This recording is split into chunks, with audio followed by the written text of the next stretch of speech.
Seashells by the seashore.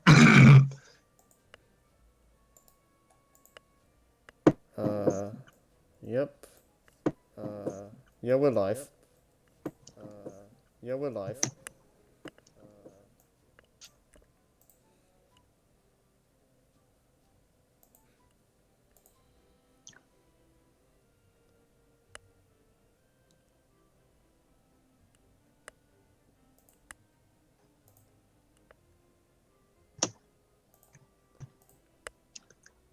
Good evening, friends. This is a Scrappy Fan 92 speaking, and this is another episode of Storytime with Scrappy and friends.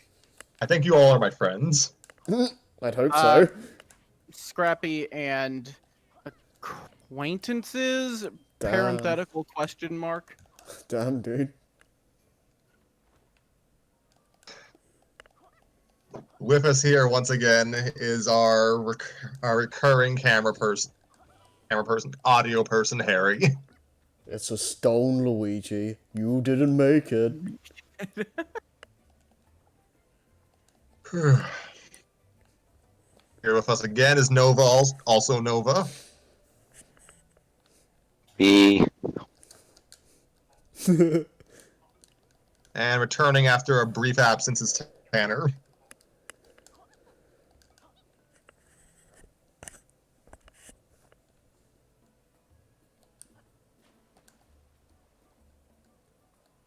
And he's dead. No, I tried to whisper into the mic. I was gonna whisper like, motherfucker, into the mic, but I guess it didn't come through. Nice. Yeah, I couldn't hear it. Alright. And we actually have another guest today. He was a volunteer for the first episode, but he wasn't unable to show. But he is here today, and it's our friend Ethan. Hi. Yay. Hello. What's up? Hello, Ethan. It's good to have you here finally. Yeah. I suck for taking this long to show up. That's fine. You have all the in-jokes you missed. Oh, God. My God. Speaking of in-jokes, I just want to say that, first of all, we've got some cringe lined up today, and also a pony story. I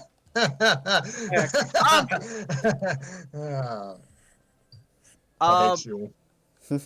But, no, today we've got, so I'm going to explain, today we've got two stories. We've got Scrappy's, Super Mario show, and I picked one, a My Little Pony Friendship is Magic fanfic, which was inevitable. Let's get it out of the way.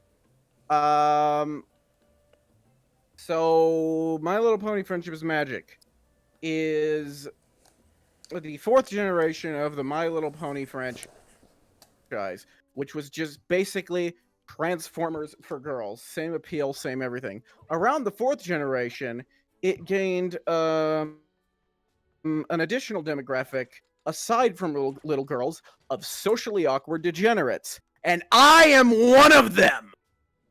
So, yeah, I watched the show from seasons 4 through 9, and I regret it, sort of, but no, I generally like the show, and I greatly apologize for that, and will make fun of myself constantly, but yeah, today I decided, today's the 10th anniversary, Slash MLP did a whole stream for it, which I thought they would do after the show ended, but no, we've got this lined up, and this is an interesting one. This one has that feeling of the last fic I picked, which was Batman Darker Knight, which, as we all know, is the reason Hemingway shot himself. Good This. Good thing bullets nice or you would lose boobs. Yes, absolutely. But this one is sort of in that, like, self-aware, ironic, tongue-in-cheek thing, but it's not intentionally badly written, for the most part. But no, it is titled "The Best, Most Awesome Radical Character Ever." So yeah, I thought I escaped this fucking fandom and would have a social life, but here I am again. So let's get this over with before I drain an entire box of Miller Lights. You sound so excited.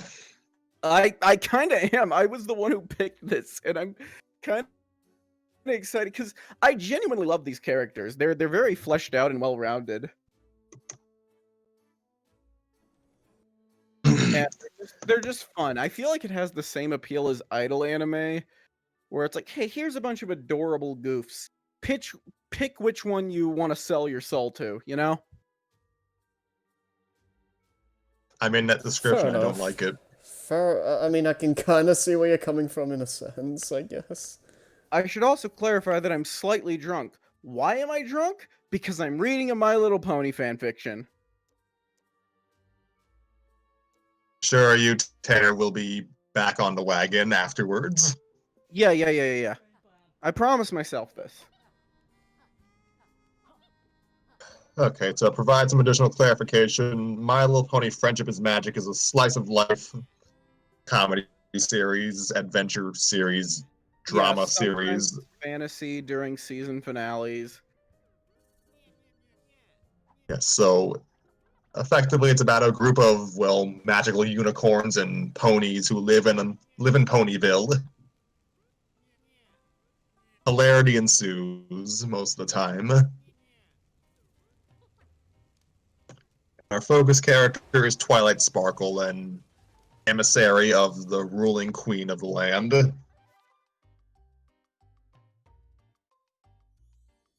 And that leads us to our story, The Best, Most Awesome Radical Character Ever by Rather Homely. That is the name of the author. I'm not making a joke. That's just the name of the author.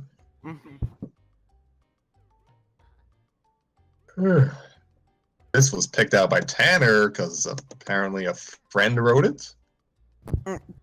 Oh no, my friend Majin Siko wrote one of the other candidates, but this is not. I don't know this person at all. Okay.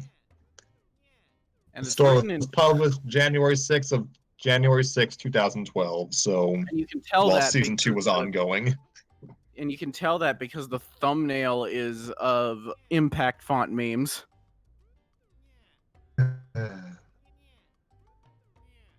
All right. Tanner's suggestion, I am the voice of Twilight Sparkle because apparently I'm worthy to do a voice that Tara Strong did. Oh yeah, you know, you're Twiggle Sprinkle. Yes. Twizzler Sprinkler. Yeah. All right. The best, most honest, the best, most awesome radical character ever. Chapter 1. Twilight? Twilight, are you in there? Twilight looked up from her book on equestrian topography, only to find she couldn't see who was at the door. This was due to her sitting in the middle of several massive stacks of books, which created a mini fortress, and she was the sole resident. Spike peeked around one of the stacks. There you are. You gotta come outside. There's a new pony moving in. Really? I didn't think there was a new pony moving in for months. What's she like? Twilight inserted a bookmark into the text, marking her spot at the beginning of a chapter called Grassy Knolls and You, There and was a began gun moving there, back Twilight. Books back to their appropriate shelves with her magic. Jeez. Well, Spike seemed at a loss for words. And was that a dreamy expression that just came across his face? she's unlike any pony you've ever met. You've just got to meet her. The two began their walk towards the town square, where this new pony was supposed to be. That information, however, was hidden amongst Spike's gushing of praise for this newcomer, and Twilight was able to barely get in a word.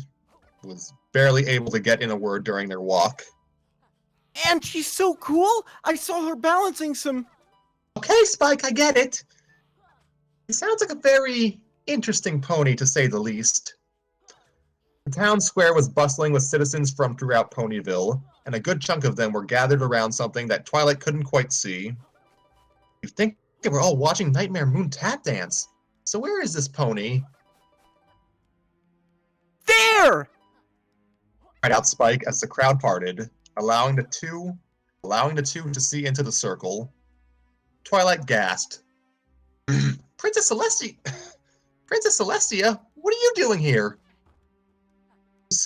But though Celestia was the first thing that caught her eye, her gaze was almost immediately drawn to the second figure beside the god. The two walked towards Spike and Twilight, and the purple pony could only stare in amazement at this strange pony. She was quite feminine in appearance, with a walk that displayed beauty and grace that was unmatched by any pony that Twilight had ever seen, including Princess Celestia. But that was just the mannerism which the pony carried herself with. Her physical appearance just as astounding, for upon her back perched wings, and atop her head was a horn. You're an alicorn! Twilight muttered in awe as the two alicorns finally reached them. Ah, Twilight Sparkle. Just the pony I wanted to see, said Princess Celestia. I'd like to introduce my new pupil to you. Twilight's awe suddenly dissipated at this news. Wait, new pupil?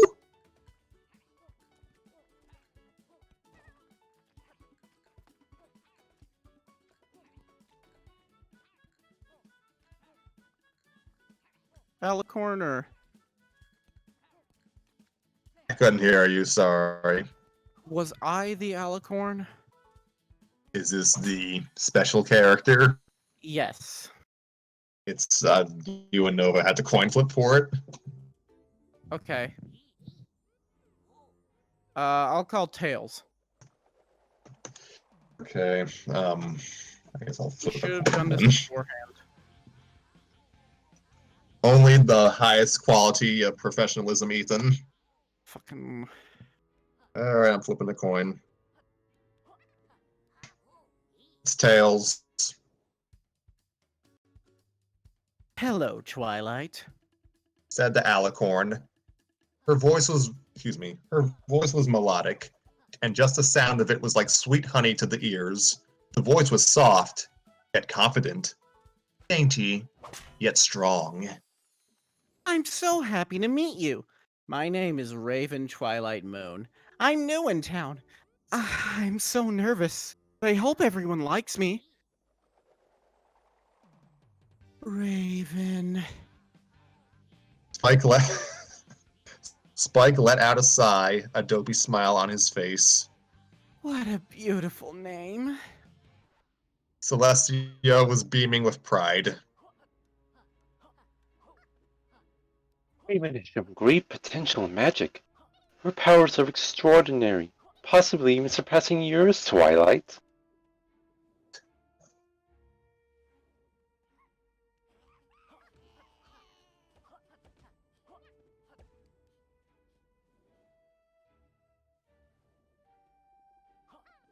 Let me try that again. Oh shit. Did I drop? I think I didn't hear my audio. I didn't hear anything after Nova said his line, so... Okay, so it's not just me. Okay, her powers are extraordinary, possibly even surpassing yours, Twilight. What? And that's why I'm glad I found you. You're the perfect pony to give Raven Twilight Moon here a tour of the town. I take care of it by myself, but now that Raven's no longer helping me over in Canterlot, I can barely handle my royal duties. Raven gave a wonderfully sweet smile to the princess.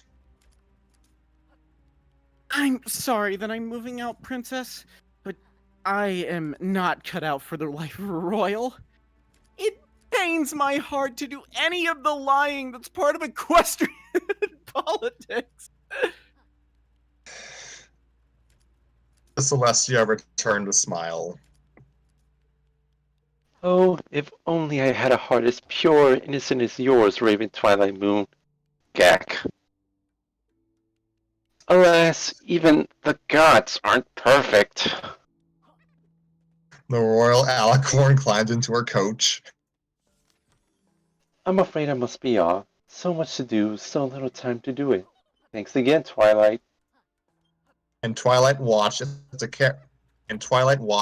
carriage took to the skies. She was still very much confused as to what just happened. The princess had a new student? So, should we start? Asked a voice that would shame angelic choirs.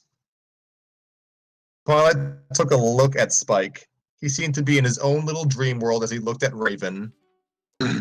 Spike? No response. Spike with a hoof. Spike, maybe you should wait for me to finish giving. All right, let me try that again. Spike, Jeez, maybe you should Twilight, wait for me. Drunk one. Spike, maybe you should wait for me to finish. For Pete's sake. Spike, maybe you should wait for me to finish giving Raven a tour. I'll meet you back at the library later. Spike managed to mumble some form of an affirmation and backpedaled out of the town square, never once taking his eyes off Raven. Twilight shifted her attention to the alicorn, and for the first time really examined her. She had a dark coat, one of a very deep blue. Her mane was, amazingly enough, multicolored, strands that were black, dark purple, and bright pink. Hail also shared these colors, and like her mane, was perfectly brushed. Not a single hair was out of place. Twilight raised an eyebrow at the sight. Wow, Raven, you certainly have a colorful mane there.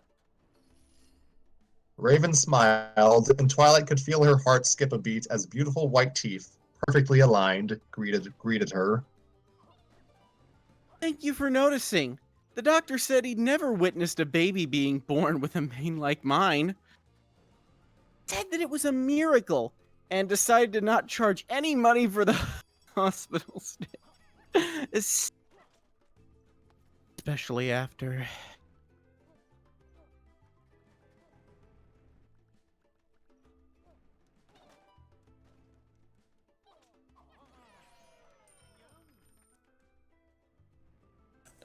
Hello?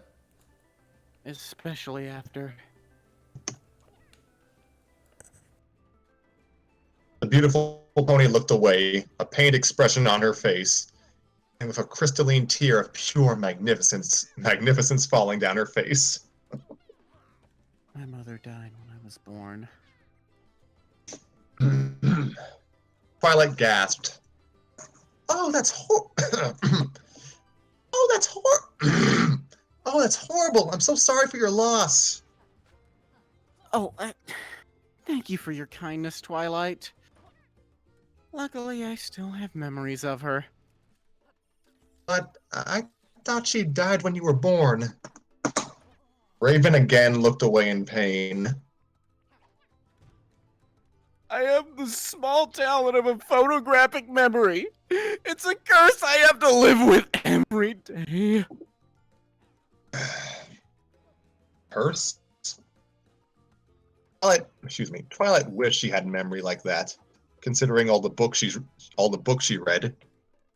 I must say, you seem to be quite gifted. I mean, not only do you have the multicolored mane, but you're also an alicorn. You have a different cutie mark on each side? This last statement was no exaggeration. Twilight hadn't noticed it till now, but Raven did indeed have a different cutie mark symbol on each flank. The one on the right flank was a complex mix of different shapes. It seemed to be some butterflies, a couple of flowers, and a few trees, all in front of a peace sign. The left flank was just as complex, showing a small figure of a devil, a ferocious dragon, and all that was in front of a set of a skull and crossbones. Raven nodded. The cutie marks are different because they represent the inner conflict raging inside me. Hold on, I'm gonna burp. I'm gonna move away from the mic. Sorry to break the fourth wall. I know that's Pinky's thing. Alright, I'm good. She looked off, and a cool breeze caused her mane to blow gracefully, rippling softly in the wind like grass across a peaceful plain.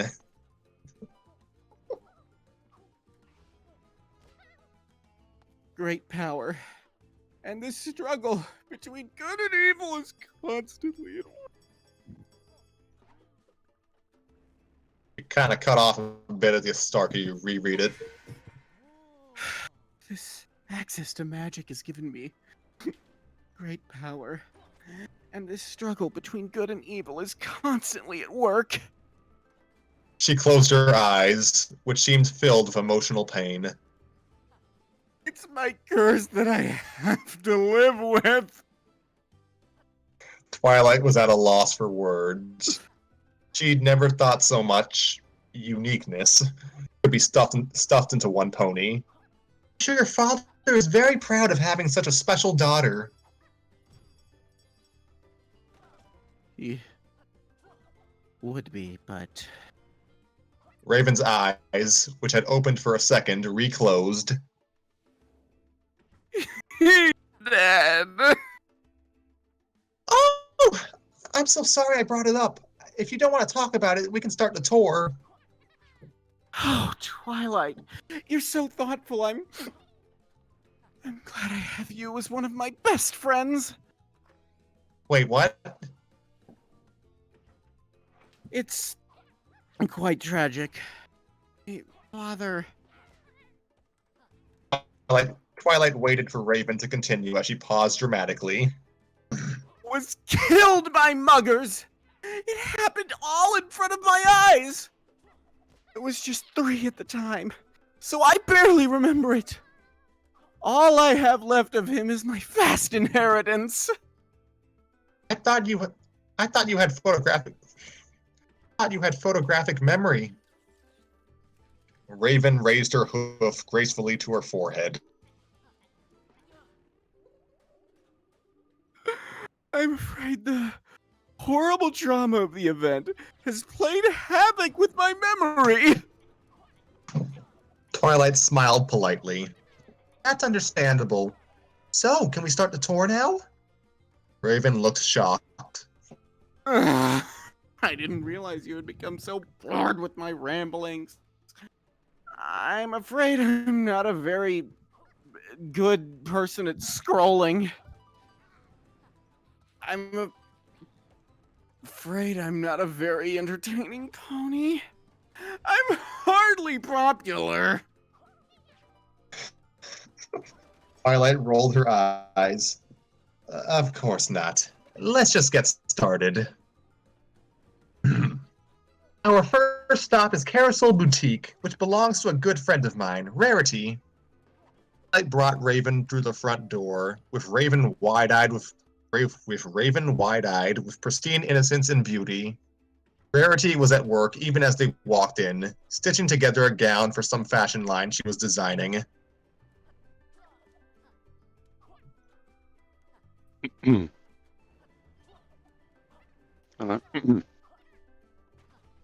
Oh, Twilight, please make yourself at home. Rarity called out, not taking her eyes off her work. I'll be done in a moment. Rarity is the best dressmaker in Ponyville, Twilight explained to Raven. I'd even say the best in Equestria. There, just another gem or two and the dress will be... Rarity stopped as she just turned excuse me. Rarity stopped as she just turned around and, for the first time, seen Raven. Can it be? Doth mine eyes play tricks on me? Rarity, Rarity dashed over to Raven, scooping up a couple of tape measures with her magic in the process. Feverishly, she began to take all sorts of measurements of the alicorn, finding her length, height, and hoof diameter, amongst other things. Darling, you absolutely wonderful. So beautiful, so graceful. I'd even say you're an even better pony to model my products than Fluttershy. Why, thank you, Rarity. Raven blushed. Actually, I've modeled before. I've actually made my own line of clothing. It's called Blood Nova Darkness. Have you heard of it? I also have another line called Blood Nova Spirit, but that's for another time. Rarity let out a gasp of shock.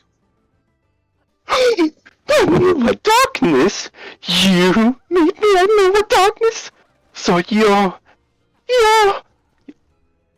Rarity kneeled in front of a very embarrassed Raven. Miss Raven Twilight Moon, I'm hardly worthy to be in the presence of one as great as you. Wait a second. Twilight tilted her head in confusion. Raven's a famous clothes designer? I never heard of her. Rarity rolled her eyes at Twilight. Obviously, someone doesn't follow the latest in fashion trends. Not only does Miss Raven design, she also models in her own outfits. Along with having contracts with practically every designer line in Equestria, I believe the only magazine she hasn't modeled for is Play Pony. Oh no. What a... Raven looked off into the distance, a pained look in her eye. With all this looking away in pain, Twilight was beginning to suspect that maybe Raven had an eye infection.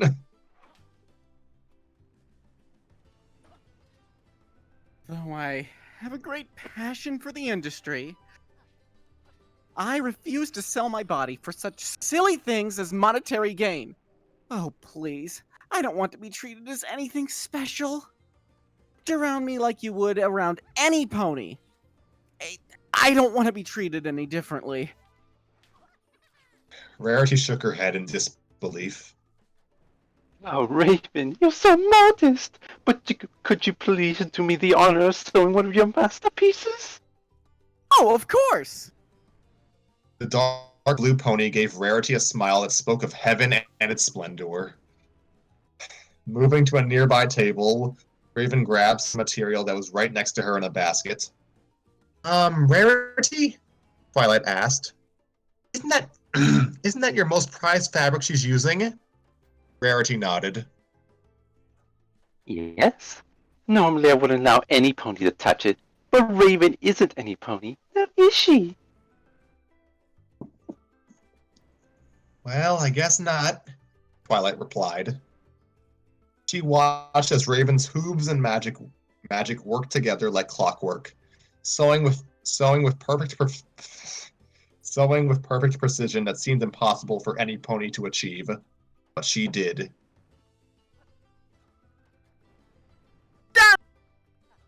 Raven pronounced. 5 seconds to complete a full dress. I was a bit slow today, but I do hope you're happy with it, Rarity. Excuse me. Twilight's jaw dropped. 5 seconds? Flat. And as Raven held the dress up, the two other ponies could only look on in awe at the perfection incarnate that was Raven's dress. I feel inspiration rising within me. Exclaimed Rarity. I shall make an entire line of clothing based off not just this marvelous dress, but of your style and elegance, Raven.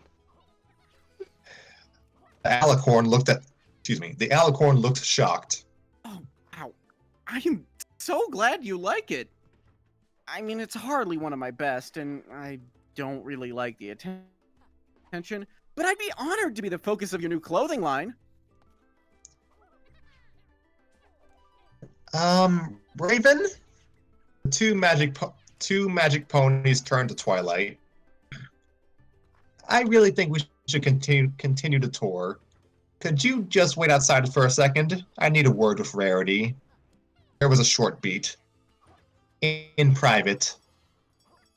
Raven gave her a smile, which, as the light hit her teeth, gleamed with the brilliance of the sun. Of course. I'll be right outside. Twilight watched her as she trotted out the front door. Turning to Rarity, she said, "This Raven is certainly, something, isn't she?" Something? Rarity scoffed.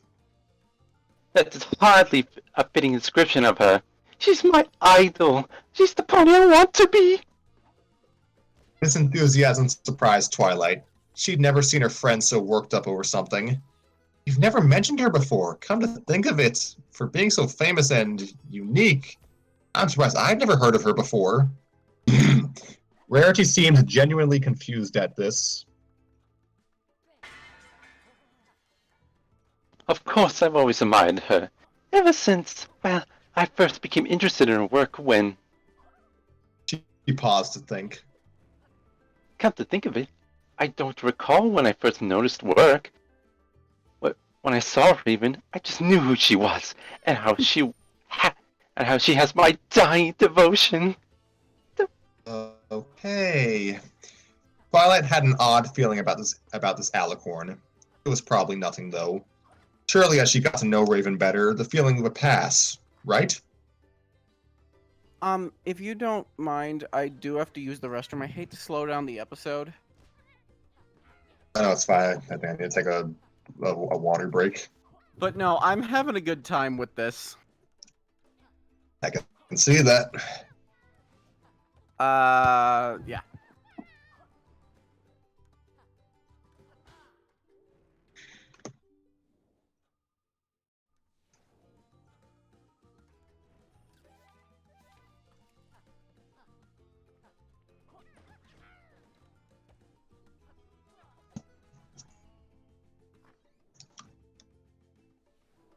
Okay. Yourself, Harry.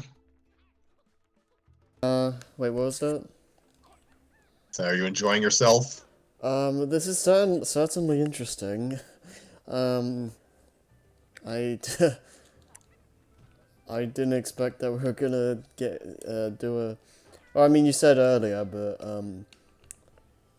doing a Mary Sue story is definitely different. I wonder how this is gonna go by the end of this.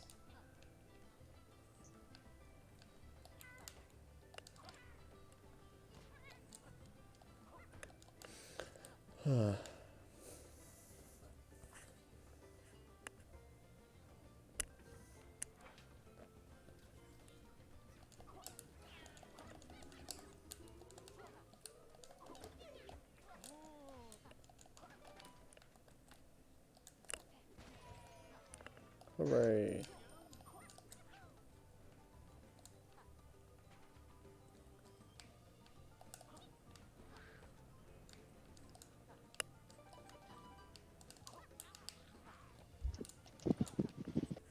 How about you guys? The story's fine so far. I'm just having no idea what Twilight's supposed to sound like.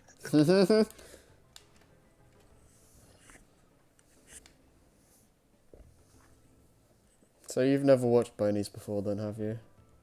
Oh, I have. I just don't know what voice I should use. Oh, okay, fair, fair.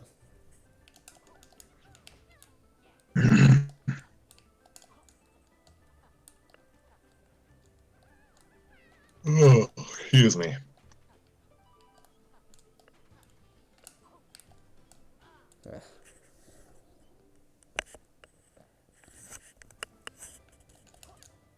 Enjoying the story so far, Nova? Just enough. I'm back. Welcome back, Tanner. I do Okay. say that I'm hoping my performance is good. It's weird playing like an intentionally shallow character.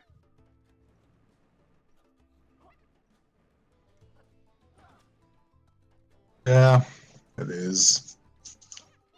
Let's see. Where were we? Yes.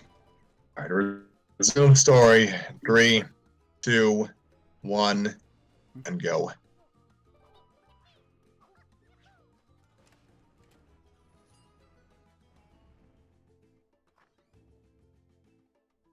What's this little place over here? Twilight had been taking Raven to the Sweet Apple Acres, but as they were walking along Ponyville's outskirts, the Alicorn had spotted a small cottage that was on the edge of the ever-free forest. Oh, that! that belongs to Flutter.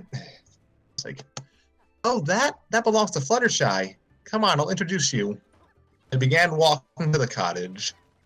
Fluttershy is the go-to pony for all animal problems. She's a caretaker, you see, Love animals. said Raven Twilight Moon. I bet you are a professional animal caretaker in your spare time, too, muttered Twilight. What was that? Oh, look! I think I see Fluttershy in her backyard. Before Raven could say another word, Twilight began heading to the back. Fluttershy was busy feeding the various critters she kept as the two ponies rounded the corner of her cottage. Okay, I think Nova was I'll Fluttershy. handle Fluttershy. No, Nova was Fluttershy. Okay. Oh, thank goodness.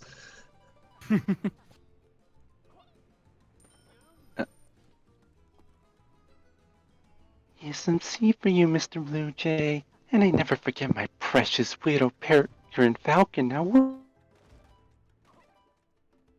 Hey, Fluttershy! Fluttershy looked up to see the two ponies approaching, and a smile lit up her face.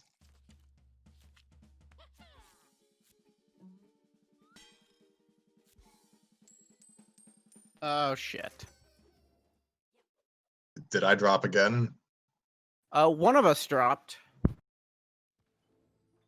All right, what'd you hear? I read my line. I read my first line, rather. I didn't hear it. Yeah, I think I just heard Scrappy and then that was it. You heard corner of it.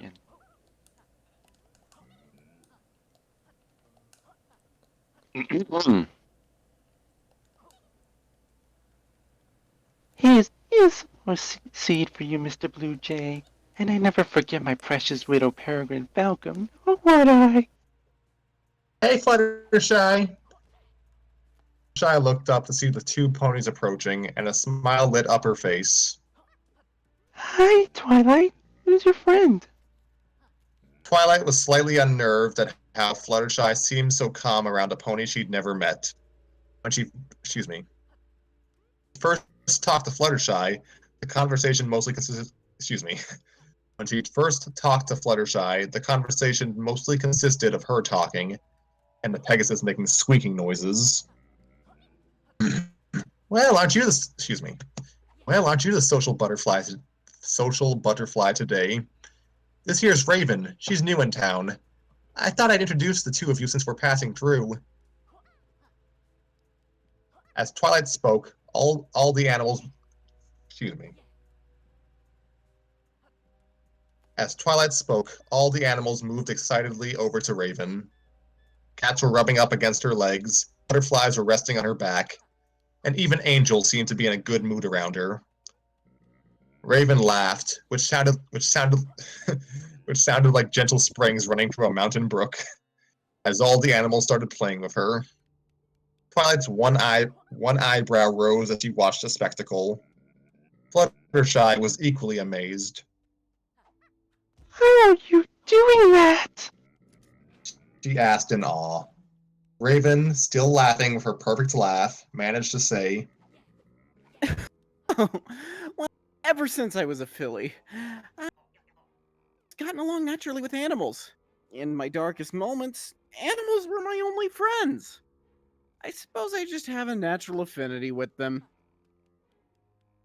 That's amazing! Exclaimed Fluttershy, albeit softly. All of a sudden, a hiss echoed through the air, and the trio looked over at a nearby tree. There was a raccoon at its base, clearly injured. Oh Cried Fluttershy. my! Ricardo's gone and fallen off of that tree! You two wait here. He can get a little testy.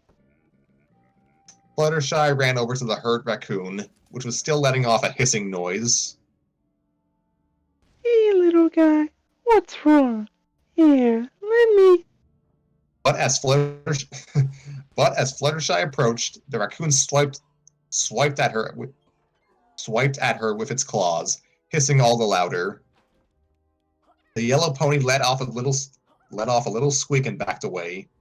Turning to Twilight and Raven, she said, Ricardo doesn't really like ponies. From the looks of it, he has a broken leg. But I'll never get near him. Let me try. I don't think you're doing it right. Raven walked slowly over to Ricardo. As she approached, the raccoon's hissings gradually died down. Easy there. I'm not gonna hurt you. The raccoon practically leapt onto Raven's back, with the broken leg being the only thing stopping it. Using her magic, the alicorn gently picked up the hurt animal. Fluttershy and Twilight both watched, jaws on the ground, as Raven proceeded to bandage Ricardo with absolutely no fuss coming from the animal. Done. Raven flashed Atu a smile that would. When she was done, Raven flashed Atu a smile that should belong only in the mouth of a god.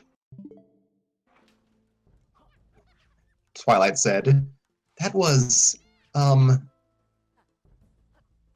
Amazing! Fluttershy joyfully leapt into the air and soared over to Raven. How did you do that? You must be even better with animals than I am. Twilight felt her eye give a slight twitch. You simply must tell me how you did that. Raven blushed. Glad you think so, Fluttershy. Really, it's important to be confident. Show no fear. If you just stand up for yourself, you can do anything.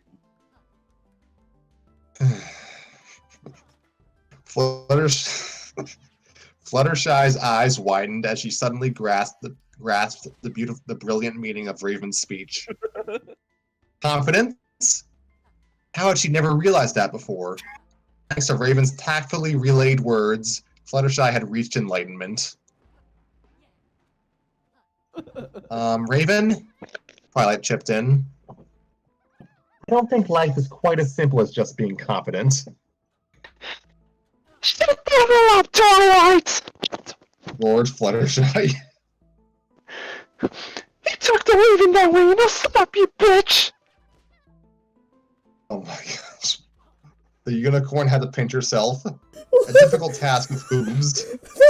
I'm sure she wasn't dreaming. That completely caught me off guard. What the hell? You're just jealous of Raven because she's free and you're wrong! Fluttershy, what's gotten over you? I've become confident, just like Raven said I should. She's super smart, you know. Oh my gosh. Twilight was about to come up with a retort, but her gut told her that no amount of logic could possibly remedy the situation. Come on, Raven. We still have more places to visit. See you later, Fluttershy. Twilight Sparkle owns libtards with facts and logic. Whatever, asshole! Fluttershy shouted. The other animals eyed her warily, unsure about what to make of this new development. Fluttershy gave a murderous glance at all of them. What the hell are you looking at, idiots? Fluttershy is just being possessed by Daisy right now.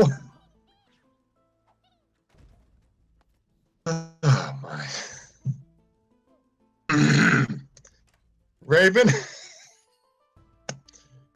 Raven, are you sure that confidence is the best way to handle animals? The two ponies were on their way through the town square, en route to Sweet Apple Acres. Of course! Raven said with a smile that could banish demons back to hell with its glory. A little confidence can go a long way. That's what my mom always said. I thought your mom died during childbirth.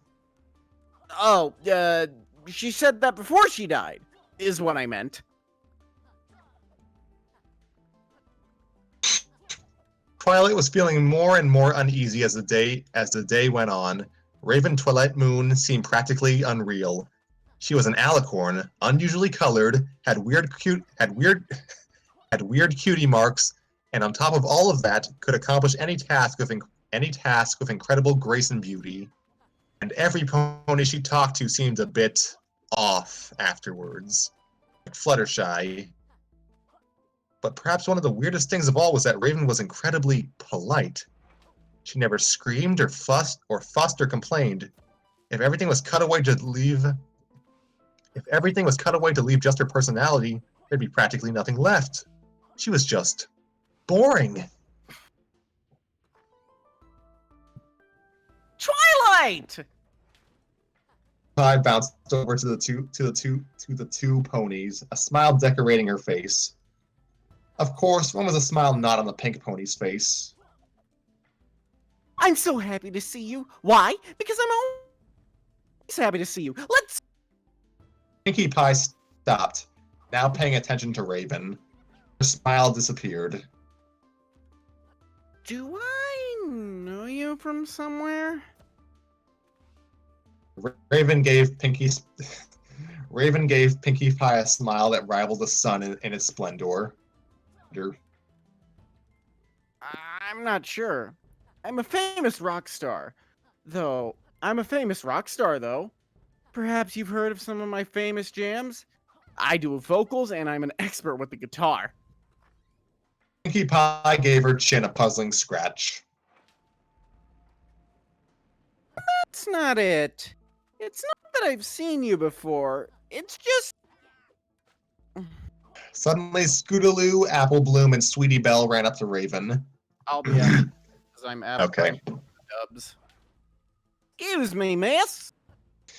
Apple Bloom asked with barely contained excitement. Are you Raven Twilight Moon? Yes. Responded the alicorn. Sweetie Belle let out a squeal of excitement. Scootaloo shouted. Okay. I forgot she was in Well- this. Scootaloo shouted. Well, we're the cutie. It's like, we're the Cutie Mark Crusaders, and we've heard so much about you, and we've heard so much about you. For Pete's sake.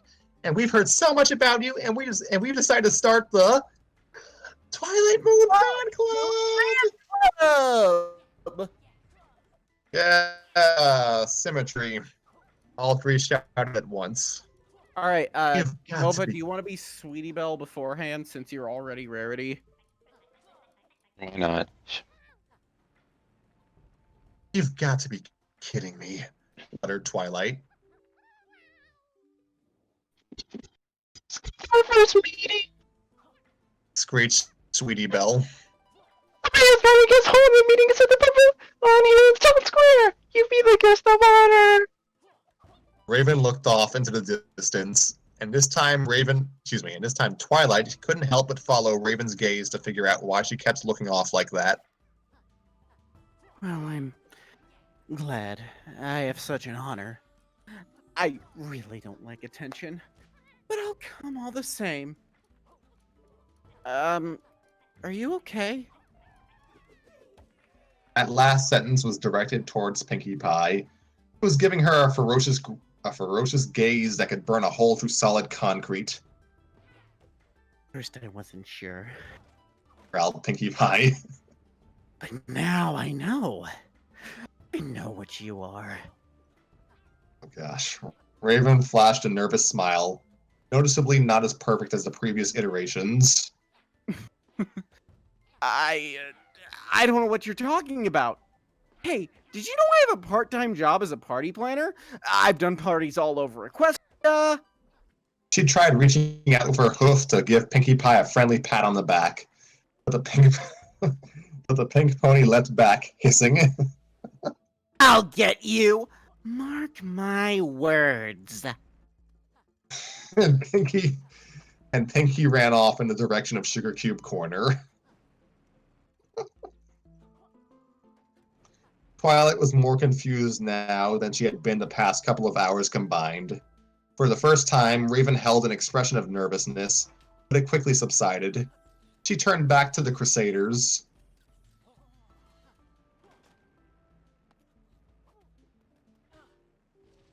Did you cut?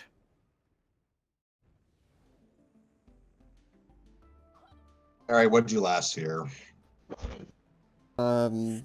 Something about the Crusaders.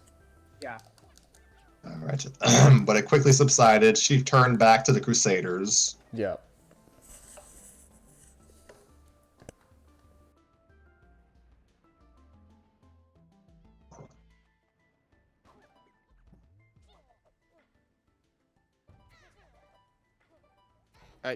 Tanner. Are you speaking Tanner. or? I think Oh, that's is that- Raven's line. Oh, what time is the gathering? You'll be there? Cried Apple Bloom. Oh boy, it's at 7 tonight. I know you'll be right on time, 'cause you ain't late for nothing, Miss Raven. Sorry, I'm reading my lines off a script. Come on, girls, we've got to start preparing things. Rio ran off, leaving Twilight and Raven alone. Sorry about Pinkie Pie, Twilight said. She can get a little excited about new ponies. I bet she's just planning a I bet she's just planning a surprise welcoming party for you. And after that, a post-surprise party. I know why I'm stuttering so much. It's the friggin' letter P. Pony, pony, pony. Oh yeah. There's a lot of alliteration. Okay. And after that, a post-surprise party. Twilight laughed, and Raven joined in with a rather hollow, yet perfect, laugh of her own. I suppose you're right. Let's just continue the tour. Oh no! It's a problem. My mic is detached, so if it dropped in quality for like a millisecond, that's why. Okay. Okay, there we go. Sweet Apple Acres was in full bloom, with apples ripe for the picking. Each branch was for Pete's sake. Each branch was a treasure trove of these red treats. Wouldn't be long before the Apple family would begin plundering the trees for their treasure. From the looks of it, that day was today. Twilight and Raven were arriving as Applejack was busy Twilight and Raven were arriving as Applejack was busy apple bucking trees. I can probably wasn't be both of over- these characters. Oh, okay. Twilight hoped AJ wasn't overworking herself again, but to her relief, she saw that both Big Macintosh and Rainbow Dash were there, giving her a helping hoof. Hey, Applejack! Cried out Twilight. How goes the harvest? Applejack finished her kick before yelling out. All right, you two, take a breather. We got some company. Oh God, I'm Rainbow too. Jesus. Ugh. groaned Rainbow Dash. If I'd known that apple bucking would be so much work, I'd have sick.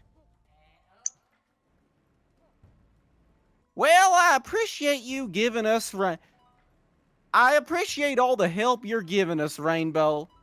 As for you two, Applejack turned to the new arrivals. what brings you out here to the farm? Picking up Raven, she asked, And who's this? This is Raven, Twilight replied. She's new in town. I'm just giving her the grand tour. It's very nice to meet you.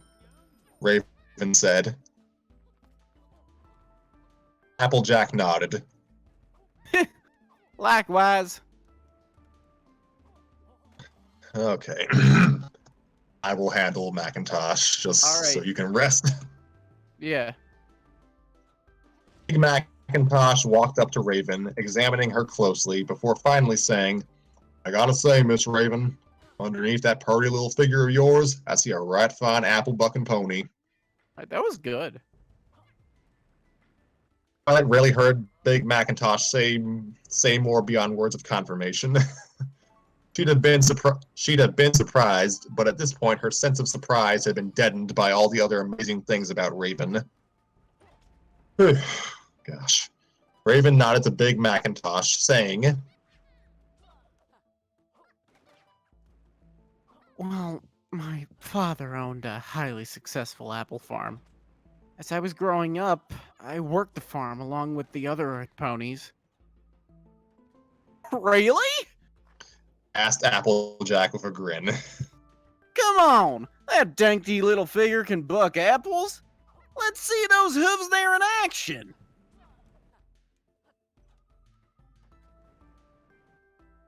Well, Raven pawed at the ground. I normally don't like to show off, but here it goes. Without moving from her spot, Raven stomped down firmly, yet gracefully, on the ground in front of her. Raven stomped down firmly, yet gracefully, on the ground in front of her with tremendous force that had been previously concealed underneath her feminine figure. I want to strangle this narration. Other ponies watched in astonishment as all the trees in a 20-foot radius began dropping their apples. There was a moment of silence before Rainbow Dash shouted out, Was awesome! She flew over to Raven. Hey, how's your flying, kid? Raven looked off. Well, I suppose I'm a good flyer. I've won a few championships. Rainbow gave her a daring grin. Well then, Miss Champion Winner, how about a race then? Raven thought this over for a second. I don't know. I hurt my wing recently, so I may not be as fast as I usually am. I don't want to cheat you out of a good race. Rainbow gave her a playful punch on the shoulder. Come on, it'll be fine. If you can't keep up with the fastest, the most illiterate pony in Equestria, I'll understand. The fastest flyer Wait. is the initial line. Illiterate pony. Oh man, I remember the book episode. Oh yeah, you've seen more than I thought you have, Scrappy. I'm sorry. The fourth wall thing is Pinky's. I've seen a whopping 3 episodes. Yeah, I'm a little drunk right now. Twilight's gonna be a little drunk after this story too. Raven gave the Pegasus a smile which spoke of love and happiness. Before saying, All right, you're on. How about once around Ponyville? Rainbow Dash, who seemed to be entranced by Raven's smile, shook her head as though to clear a daze from her mind. Sounds awesome! Twilight, What? the countdown! Right. 3, ponies ready for takeoff. 2, wound up like springs, the tense energy building up could be felt by every pony watching. Go! Both ponies took off like a rocket, with Raven slightly in the lead. Rainbow Dash quickly matched her pace. For a few moments, both were neck and neck, but slowly and surely, Raven slowly began taking the lead, more and more behind. Putting in a last bit of speed, Rainbow Dash almost caught up to Raven, but then, quite unexpectedly, Raven launched into a sonic rain boom, But this is no ordinary.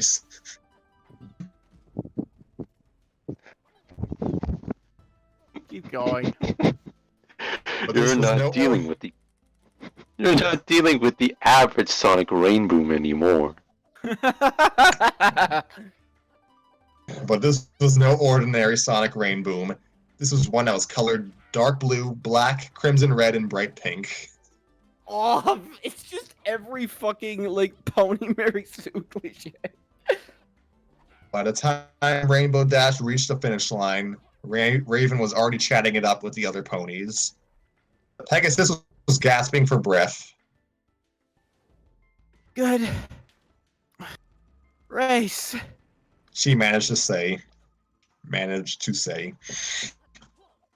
Raven gave her a sympathetic smile, one that rivaled War and Peace in its complexity. Oh, I'm hope you don't feel too bad about losing. I can tell you're going to be a great flyer someday. Maybe you'll be able to join me and the other Wonderbolts eventually.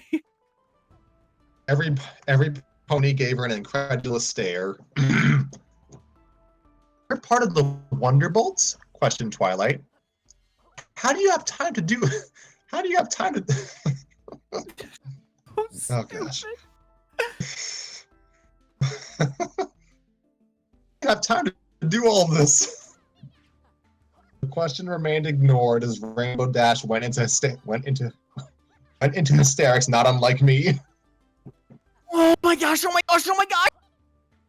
I raced Wonderbolt! This is the best day ever! I fucking sound like a psychopath right now! I should have mentioned that earlier. Nice transition. Raven grinned, displaying a smile of divine origins. Oh my gosh, screw off, please. I never realized you were such a big fan. Walking up close to Rainbow Dash, she whispered, We could fly again, together again, sometime. Oh no, I've read ahead. I know where this- Oh no. Rainbow blushed, her wings straight upright on her back. Oh, fuck you. Get it? Because she has rainbows, that means... fuck this shit. That would be awesome. Twilight had the great urge suddenly to start pounding her head against a tree. You.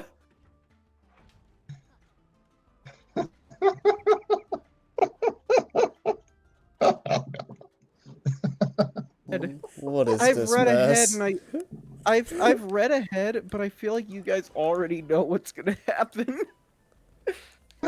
I feel like I'm already I'm just like laughing at Twilight's frustration. same.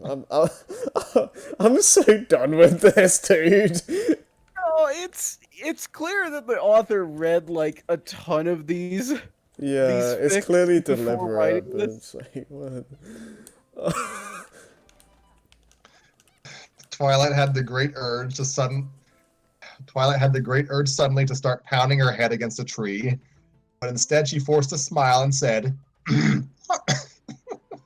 "All right, Raven, this was the last stop on our tour. Let's get back to the library." Raven nodded. Okay, let's go. Before you leave, Applejack added. I just want you to know that me and Big Macintosh have been talking, and we think with them apple bucking skills, we're making you an honorary member of the Apple family. This was before this became a plot point in a later episode. Oh gosh. What? Screeched Twilight, eye twitching. Every pony gave her an odd stare, so forcing another smile, she said, "That's great, Raven. Considering you lost your parents, I'm sure this will fill a great gap in your life. Adopted into the Apple family. They had enough members as it was, but what was going on? I'd be honored to accept Applejack. Raven replied with a smile that had been blessed by the cosmos with perfection. This is just getting more and more ridiculous. Come on. I once again I pre-read this, so no, it only gets more and more stupid from here.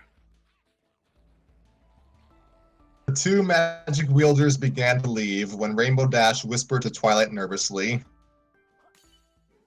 Hey, Twi, can I have a word with you? She gulped. In private. The purple pony nodded. Sure. Raven, you go on ahead. I'll meet you back at the library. As the apples began working again, Rainbow Jack and Twilight moved to a more secluded spot. What's on your mind, Rainbow? What's on your mind, Rainbow? Pegasus bit her lip, as though contemplating whether she wanted to share this information. Of course Finally, she said, I'm feeling very confused right now. It's like, ever since I saw Raven, I had these feelings about her. Fuck off. She paused. Okay, hold on. Let me get my breath first. I think I may love Raven, Twilight. Twilight's eye twitched. Twilight's eye twitched. This couldn't be happening. I thought you were into stallions. Fuck you! Read. Ew, this is such a hilarious and original joke. Get it? Because she's a tomboy and she got rainbows in her hair. I thought so too.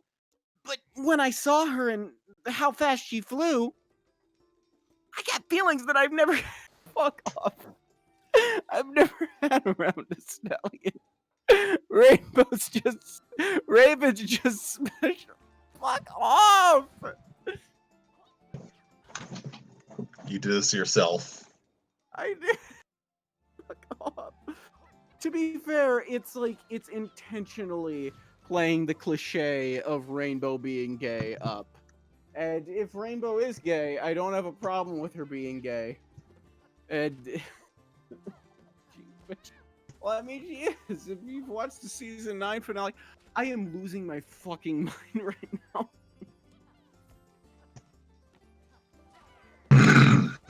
No, that was clearly pandering, but you know, don't let the fair fandom enough, hear me say fair it. enough.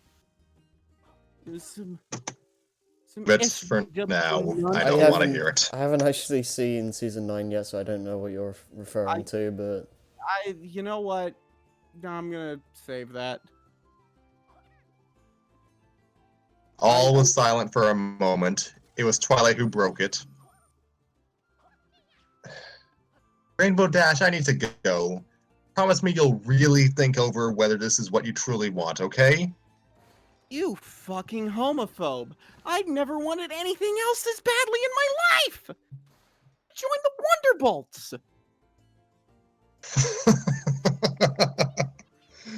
This last sentence echoed in Twilight's mind as she ran off. Something was horribly, horribly wrong. And it all had to do with Raven Twilight Moon.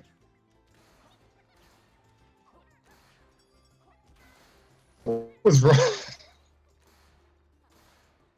What was wrong with every pony? Twilight's mind was abuzz with all the recent revelations that occurred within the past few hours alone. Rarity practically worshipped Raven. Fluttershy's personality had done a 360. Applejack adopted her. Rainbow Dash had fallen in love. And Pinkie, oddly enough, Pinkie was for once the one pony Twilight really wanted to see. Fucking asshole! I know that sounds so mean. Know something about the alicorn that no other pony did? There was some sort of magic at work, but Twilight wasn't sure what. Hey! Cut. Can you do that one more time? Yeah! Close enough. Shouted a shrill, high-pitched voice. Around the corner came Pinkie Pie, galloping as though her life depended on it. Perfect timing, thought Twilight. Pinkie Pie! Pinkie stopped when she heard the unicorn's voice. Twilight, I want to talk to you about something. Same here. Have you noticed anything odd about Raven? The party pony gasped. Sorry, I'm playing Pinky. I'm just gonna ham this shit up. Party pony gasped. So you've noticed too? I thought you'd fallen victim to her her evil enchantress ways as well. Adding curiosity. Are you saying she's placing spells on ponies? Not exactly. Pinkie Pie looked Twilight right in the eye. Twilight, Take a deep breath, Tanner. Twilight, I know what I'm about to say something that's going to seem completely ridiculous. But for once, please believe me. Twilight nodded. Pinkie Pie. Hold on, my dogs are barking. Okay, actually, can you hear my dogs? No, I can't. All right, this mic works. Thanks, Harry. See, Twilight when I nodded. break the fourth wall, it's justified. I'm still in character, by the way.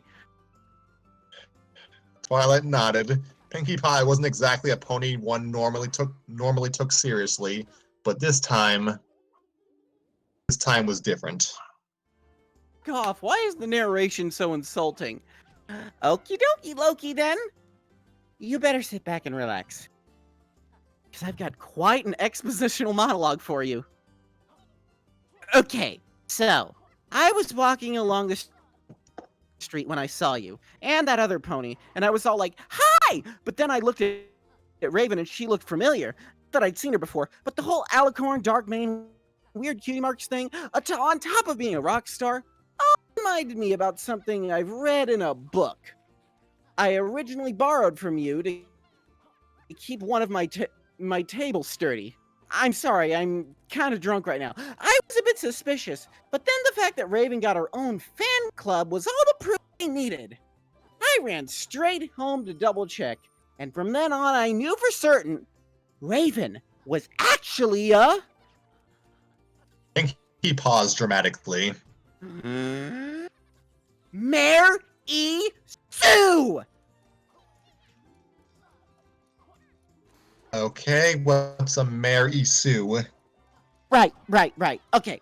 I was flipping through a couple of recipe books a while back when I decided to take a look at the book I was borrowing from you. I think it was called Tropes for Dummies or something like that. Anyway, one entry mentioned this thing called a Mary Sue. It is an eldritch abomination from a long time ago. It doesn't have a real personality, so it needs to feed off the personalities and quirks of those around it. It's really tricky and can warp reality so that ponies become obsessed with its company, which makes it easier to feed on them. And when the abomination feeds, a pony becomes corrupted and acts in weird ways. It's like they're a different pony altogether.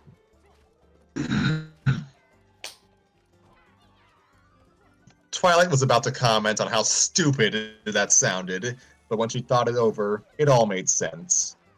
His unique traits, the feeling of perfection, every pony's fascination with her. If there was one piece of empirical data that could be used to counter that argument, Twilight couldn't find it. But wait, why wasn't I affected? Pinkie Pie tilted her head, deep in thought. That was certainly a question to puzzle over. I can't say for sure, but I'd go out on a limb and say you're too cynical to fall for her trickery. There, some way to stop her? Pinkie Pie nodded. You can't confront a Mary Sue directly. She's better than every pony in every way. Literally. Even your magic won't be enough to stop her. Twilight snorted. Ha! I'd like to see her try. It's probably back at her house with Spike trying to... Second. With Spike! There is a way! Come with me! Wait, actually, is that Pinkie Pie speaking? That is, there is a way! Come with me! Spike's all alone with her! Cried Twilight. I've got to stop her! Ran off with Pinkie shouting from behind. You can't be like that, Twilight! Come back! Oh, my dad's gonna come upstairs. Can I go get, like, can I go to the bathroom one more time before we continue here? I'm so sorry to break the flow. I'm having fun, though. How much did you drink, Tanner? Alright, let's continue. No, go. I'm just wondering how much booze did you drink? I'm having like way more fun playing Pinkie. I already knew I was gonna have fun, but it's so fun to like not directly imitate her voice, but like just capture that like cadence. Yeah. Yeah, you can take your bathroom break, Tanner. Go ahead.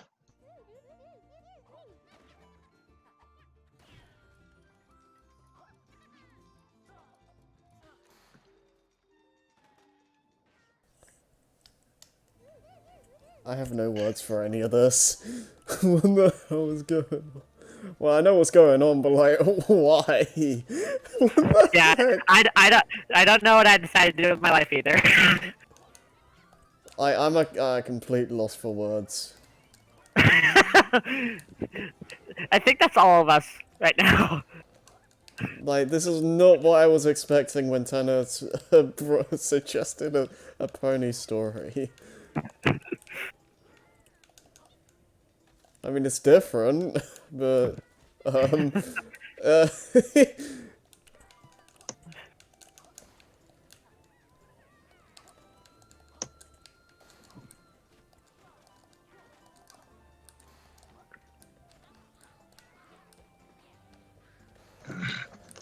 Lord. Oh, dear. My throat is going to be scorched and I have to voice Daisy in the next story. How much longer of this story is left, by the way? We're past the halfway point. Oh my god, it's still low. Oh my god. This is. Oh. Oh, what? It'll be worth it. Oh, what? Scrappy, say that again? Me, we're past the halfway point. Like, just past, or? Yeah. Oh my My god, God. this is long. How... I thought this would just be a short lead into the Mario story. Yeah, I wasn't expecting this to be as long as it is. My God. Your chapter isn't as long, is it? I mean, I don't think so. We're in here for the long haul, boys.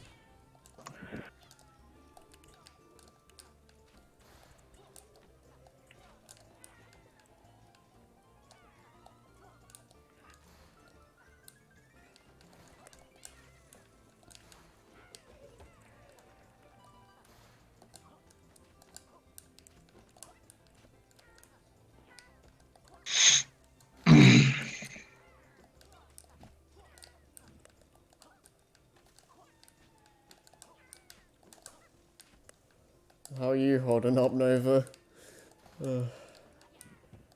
Worth it in the end. Don't worry.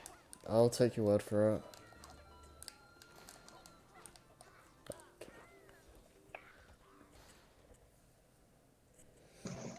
I'm back. Alright. Welcome back. I'm gonna try to be quieter because I don't want to disturb my family. I'm gonna try to be quieter. Hey guys, this is good. Professionalism. Okay. Where were we? Let's So yeah, Pinkie Pie was screaming. So Yeah. Twilight Uh, burst. So Hmm? she was acting like Pinkie Pie. Yeah. Let's see where we transition. Twilight burst through the front door like a bull. Raven and Spike turned their heads at the sudden interruption. Spike seemed to be in a daze, a dreamy look on his face and hearts in his eyes. Raven was shocked. Twilight? What's the meaning of this? Twilight growled. Shut up, Raven. Or should I say, Mary Sue? Raven's shock slowly shifted to a sickeningly sweet smile, one that was just like injecting sugar straight into your veins. Is that Twilight or Spike speaking? Or Twilight or that's Raven speaking? I think that's Raven. Spike, be a dear and wait upstairs. Anything for you? Spike mumbled and began climbing up to his and Twilight's room. Raven waited till Spike was out of earshot before letting off a laugh. The laugh was different from before, as it was cold and echoed with the sounds of tortured screams. It was Pinkie Pie who figured it out, wasn't it? Twilight was taken back by this radical shift in behavior, but quickly recovered. Yeah, she figured out who you really are and just what you're up to. Really? Raven's smile was malicious and cruel, and the gums were red like blood. And what are you going to do now? Twilight opened her mouth to speak, but no words came out. It seemed to be the one time she hadn't thought ahead. Raven began circling her. I've already got the whole town enraptured. They all treat me like a god. This is one of the finest feasts I've had in decades. So many juicy personalities. Much better than the bland ones from a few generations ago. Oh, that's just mean. That is what the. Oh, Meta. Best part is Whispered in Twilight's ear. when I go to the fan club gathering tonight. Finish all the ponies off in one fell swoop. All of them will be left as twisted as the remains of their former selves. Discord's reign was nothing compared to what I'll do, which is Not if I disconnect you from the call twice as much. Not if I stop you, muttered Twilight, and she let off a fantastic bolt of lightning from her horn, which struck Raven square in the face, but the alicorn was unscarred. Raven gave a laugh which spoke of booming cannons and the screams of dying soldiers. Mention, when I was born, the doctor had determined I had the rare ability to resist all forms of magic from other ponies. Yeah, that sounds about right. Too bad you aren't the same. Raven levitated Twilight into the air and with ease drew her into a bookshelf. The impact caused heavy text and tomes to rain down onto the unicorn. That's right, motherfucker. That's what we call impact font. Remember, Twilight, I'm Celestia's star pupil. You know, Mary Sue's like myself. Take a long time to build up power. Why, when I first came into existence, it took decades to obtain a single neighborhood's trust. For years, I've fed far before you were born. This town is but a mere potato chip for me now. And once I'm done with it, I'll finally have enough power to convince that fool Celestia to hand over the reins of her kingdom. It's been practically a millennium, but finally, my plan will come into fruition. fruition. I'm sorry. I'm drunk with power, and also drunk in general. You should be impressed. Do you know how difficult it is to stay out of Celestia's radar for 1,000 years? Do you know how convoluted and nonsensical this show's timeline is? If only you weren't such a suspicious pony, you'd be living a nice, peaceful lie like the rest of these idiots. No matter. I've met ponies like you before. None of them were able to stop me. Twilight managed to stand up, despite her battered body.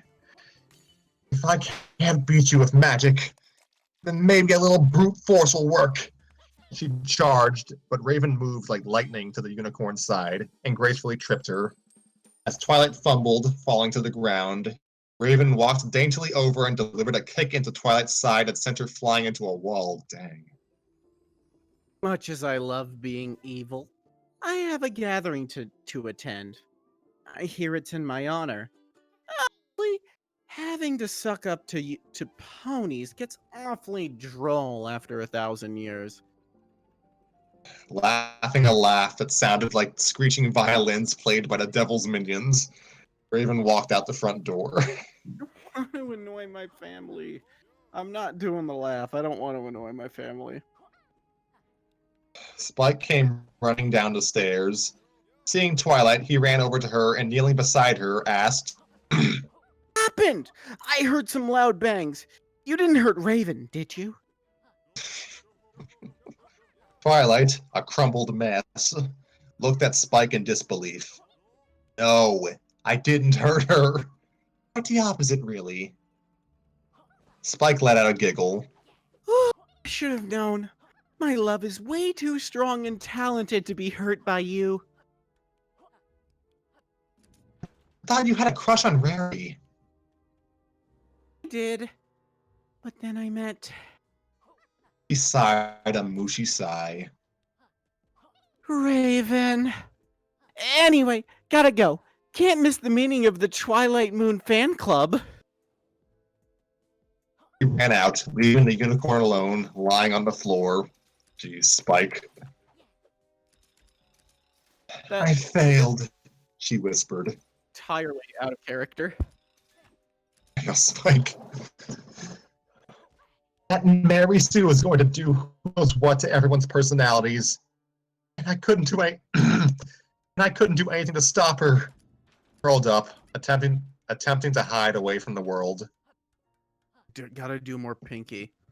I'm wondering if I can do a relatively quiet Pinky.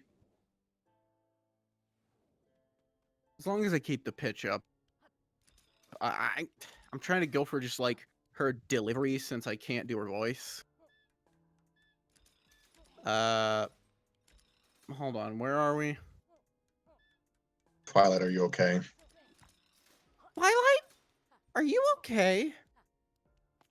The unicorn looked up from her corner to see Pinkie Pie looking down at her in concern. I told you, you can't beat a Mary Sue like that. I'm sorry.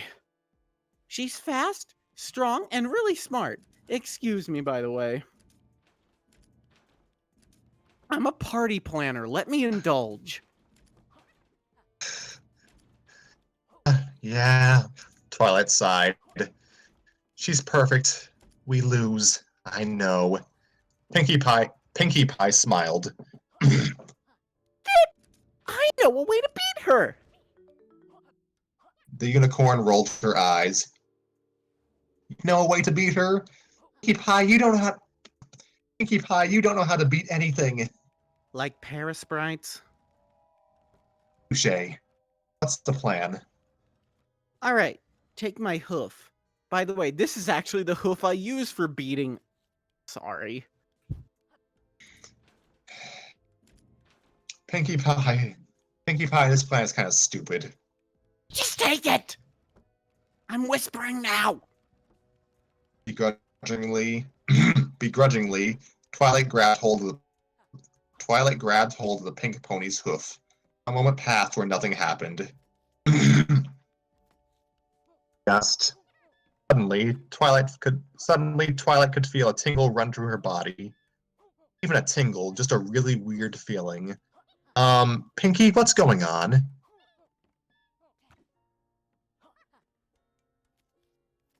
Taken a pony beyond the fourth wall with me before. But desperate times call for desperate measures. By the way, I'm gonna take you atop the fourth wall. You ever heard about the green M&M? Oh gosh. Fourth wall? What's that supposed to mean? And why am I talking in bold? And why am I suddenly noticing everything as text? Pinkie Pie giggled.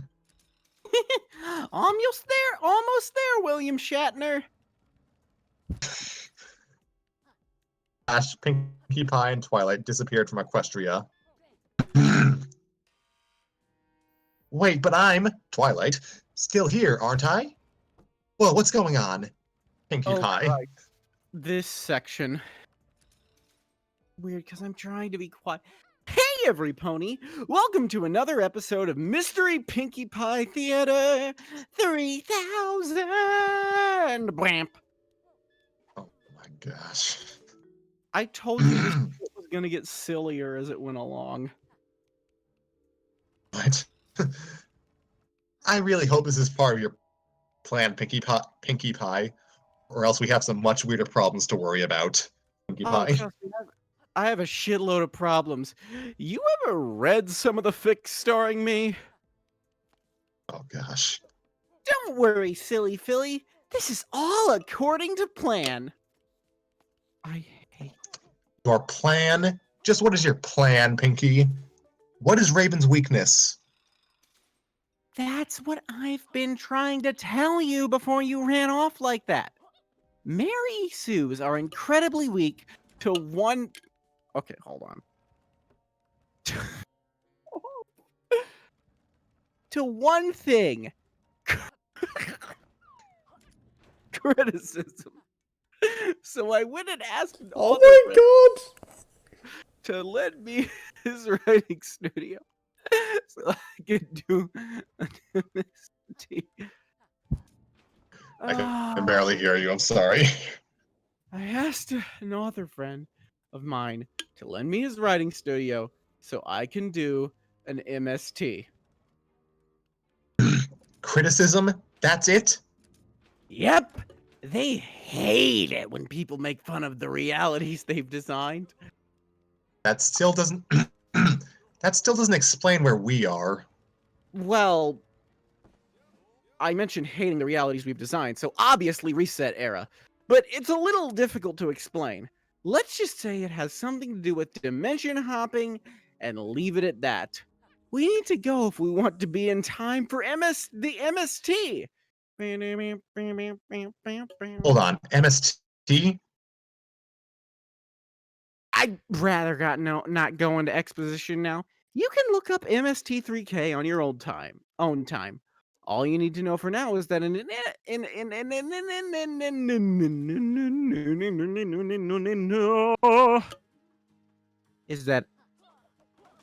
MST, we make fun of what's going on. Plot, characters, grammar. Everything's fair game. I needed you along because I don't have anywhere near the awesome level of caustic sarcasm that you do. What was that? Let me reread. I don't have anywhere near the awesome level of caustic sarcasm that you do. I just can't do this alone. Gee, thanks. Perfect. All right, let's do this. We've got a story sign. Oh gosh. Meanwhile, back in reality, Raven was excited as can be about the fan club meeting. She was also nervous because she didn't want to be the center of attention, which is exactly why she's supporting this fan club meeting. Suddenly, Raven narrowed her eyes. Hey. She hissed before reverting back to her perfect self. Wait, other ponies can hear us? Oh, no. Only Raven can hear us, since she's, you know, I get my mic back in order. The gamer god. Since he's, you know, an eldritch abomination of incredibly destructive power. But she can't actually say anything about it. Otherwise, she'll blow our cover. Fucking Christ. She'll blow our cover. Not even her Cover. powers can convince people not to fear an eldritch abomination, comrade. Oh, okay. Oh, so as long as we're here in this alternate dimension, we're perfectly safe from her wrath, right? Oh, yeah, of course. Pinky, what are you not telling me? It's nothing. As long as she isn't at the height of her power. Yeah, about that. What does the book say about her when she's at full strength? Kinda, sort of, maybe travel to different dimensions? What? And spread her influence and power throughout multiple planes of existence. And that means she can kinda come here and obliterate us. Well, it seems we're on a tight schedule now. If we don't stop her before the end of the gathering, we may as well say goodbye to reality as we know it. Gets worse. You see, since Raven's putting so much energy into making reality depict her as perfect, the quality of everything else is starting to drop. You know what that means? Bad grammar. Shield your eyes! Where was she?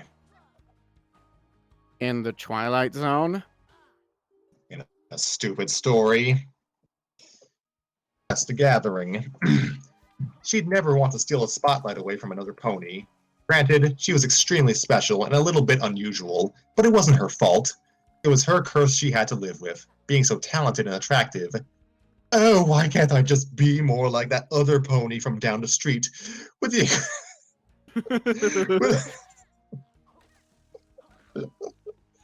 with the... Okay, I hate this. With the Why can't she incredible amount just of be acne... like Tanner Brown? Let me try that again. Oh, why can't I be like that other pony from down the street with the incredible amount of acne, fungal infection, and lacking 3 legs? Oh my gosh. She's the pony we all want to be. Had to live with constant attention, never having a moment alone. But she'd struggle on, despite all these obstacles.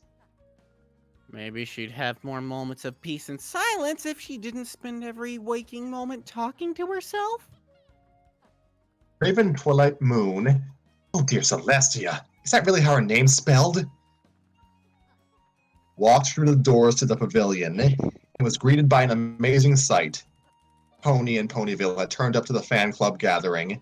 It seems word had spread around town, and everyone had turned up to celebrate her.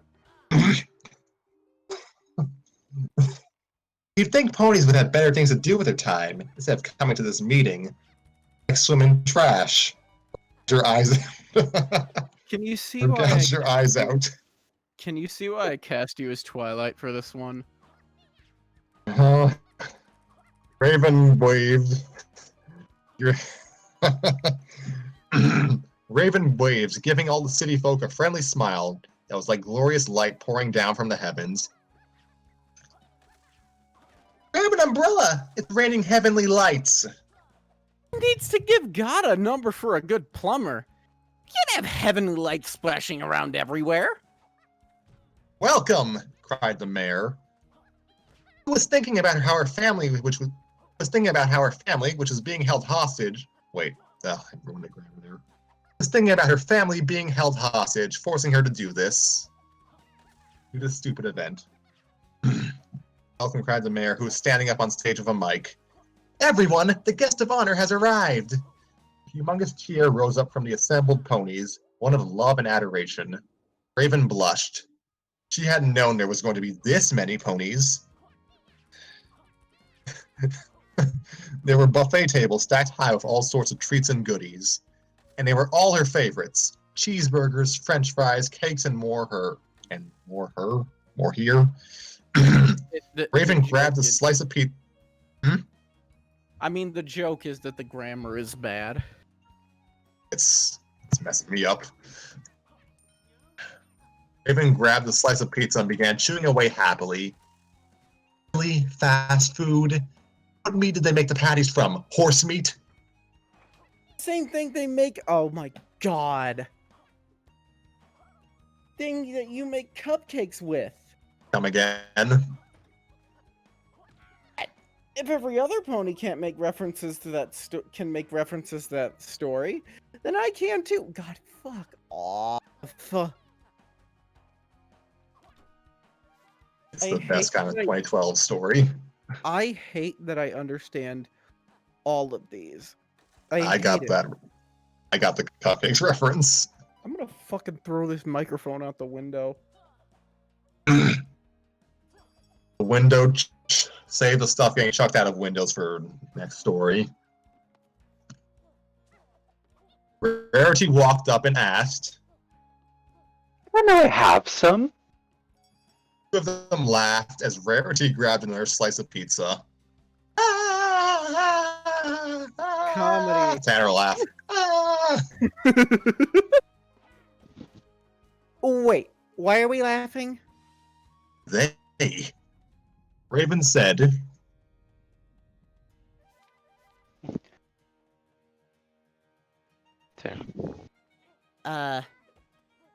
Thanks so much for the dress, Rarity.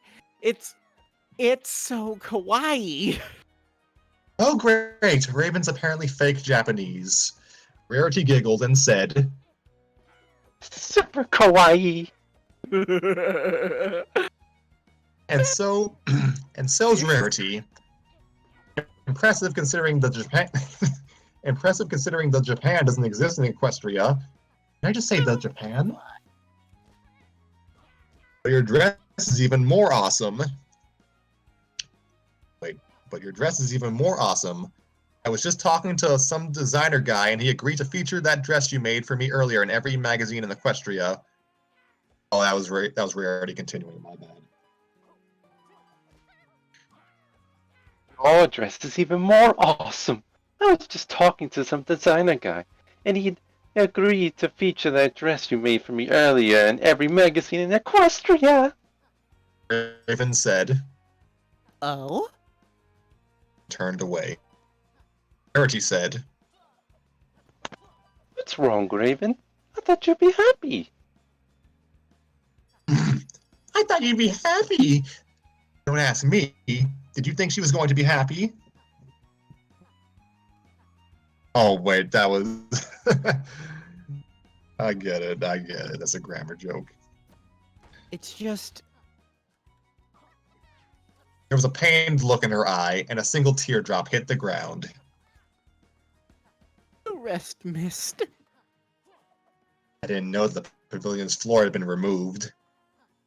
Don't worry, we don't like you already. That's such I a hate cliche that joke. this Why is... did that get a laugh out of me? I hate that this is basically what we do with every story. No, exact. That's why I cast you, is because me and Pinky here are just basically playing ourselves. I hate you. I love you too. Fucking Bugs Bunny ass kiss. You know what? I've drank enough, but I feel like I need more. Coffee. I will come there and There, kick she your said- ass. Alright, fair enough. Rarity said.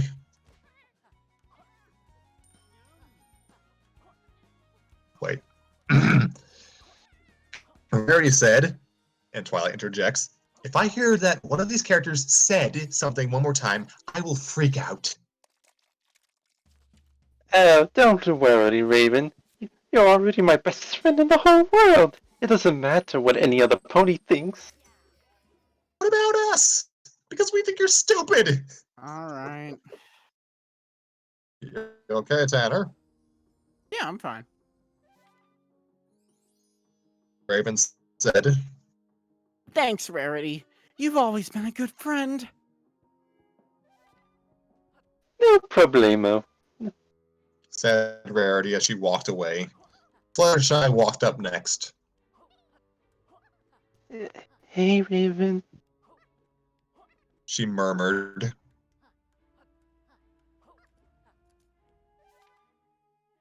Shy! Raven shouted. I told you to be more confident. You're shy? You need to be confident in yourself, you worthless piece of hay.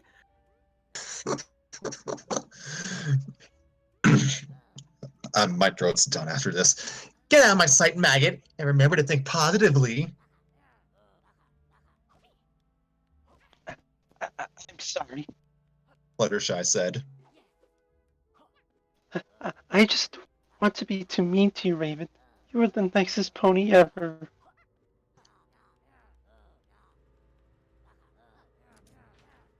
Tear fell from Raven's eye as she looked away.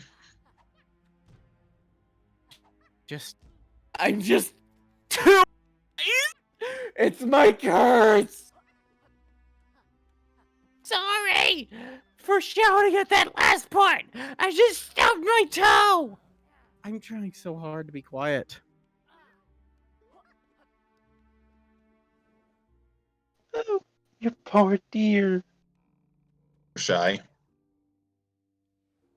Your world is a difficult one. She ran off in sadness. Actually, I thought to travel through sadness you needed to wade. Really? I thought with the right equipment you can get up to a slight jog.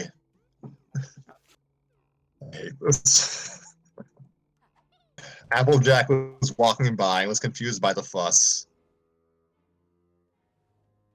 Sam! Oh my god. What's happening, partner?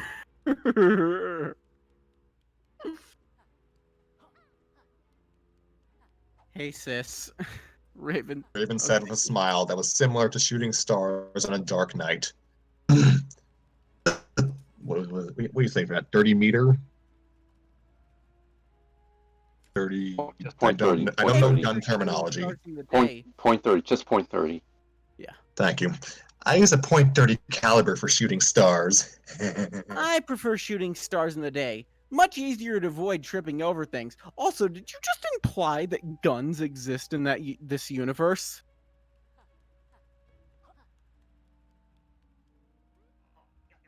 So happy. It's great to see all my friends. I reckon that any of them ponies wouldn't want to be your friend is lower than a snake in them their wagon rut. This is so fucking stupid.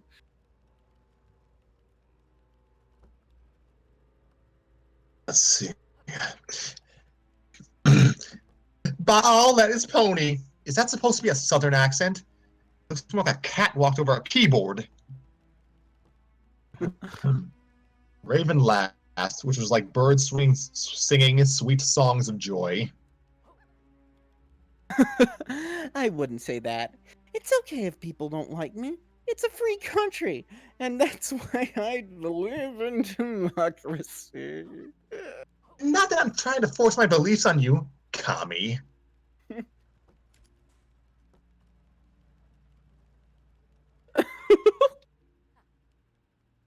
I reckon you're one of them wisest ponies I've done. No. Laughed Applejack as she cantered off. Jeez, AJ. Jeez, AJ. Slow down. Raven let out a huge sigh, which crushed several ponies from the sheer size of it. Why was everybody so obsessed with her tonight? She just wanted a bit of time to herself. She wasn't there for her. She was there to make the other ponies happy. She was a martyr, plain and simple. A martyr, eh? You got the dying already. Oh, that wasn't a very good joke, was it? Come on, Twilight. You aren't giving up hope on Pinkie Pie's watch.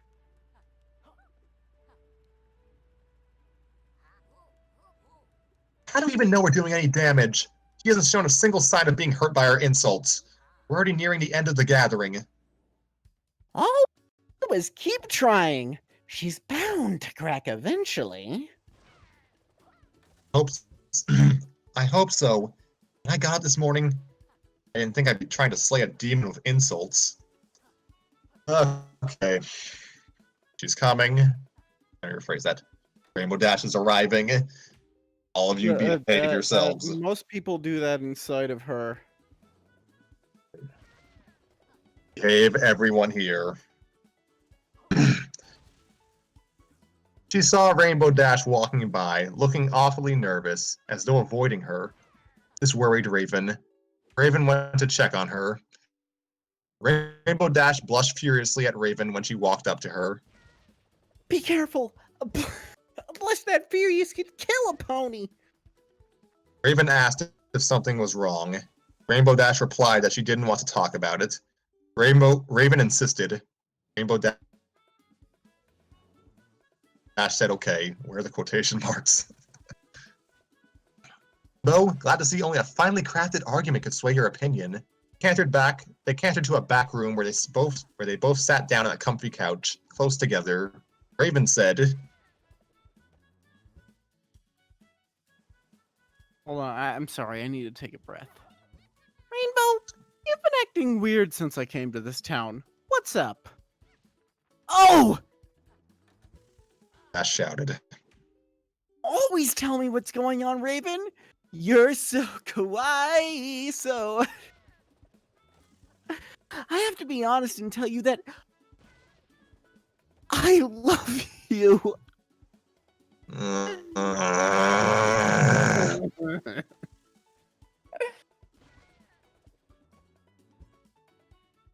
What? I feel like I'm Raven. I feel like I'm losing brain cells. I'm definitely losing brain cells. That's how you know it's a Tanner chosen story. I'm sorry. Oh, that's fair. That's fair. What? Yelled Raven, completely surprised. I never knew. Every pony I present, Raven, who always knows what's going on. My true feelings are now revealed. Sighed Rainbow Dash. I didn't think you liked me, so I was nervous about telling you.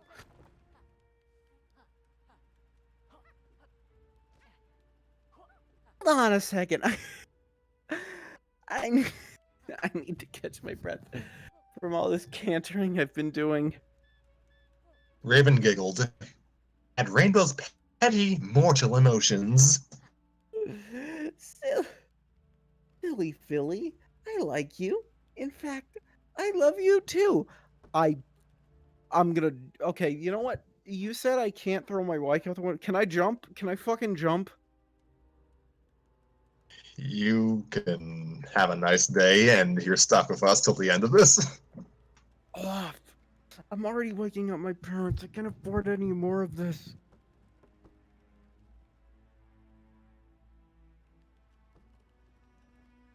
Two of them kissed, with tongues and everything. Wait, they kissed with everything, or they used everything, or what? I mentioned that. I thought they weren't going to use tongues. Then they had sex. It was the most... Ethan, we are so sorry. It was the most mind-blowing sex ever, and it was totally kawaii for the both of them. Alright, I need to tell you guys about Leet Street Boys when this is done. We are gathered here today to mourn the passing of one Rainbow Dash, whose mind exploded quite randomly while having sex. On a different note, we are also gathered to celebrate the passing of one Raven Twilight Moon. Everyone may now proceed to dance on her grave.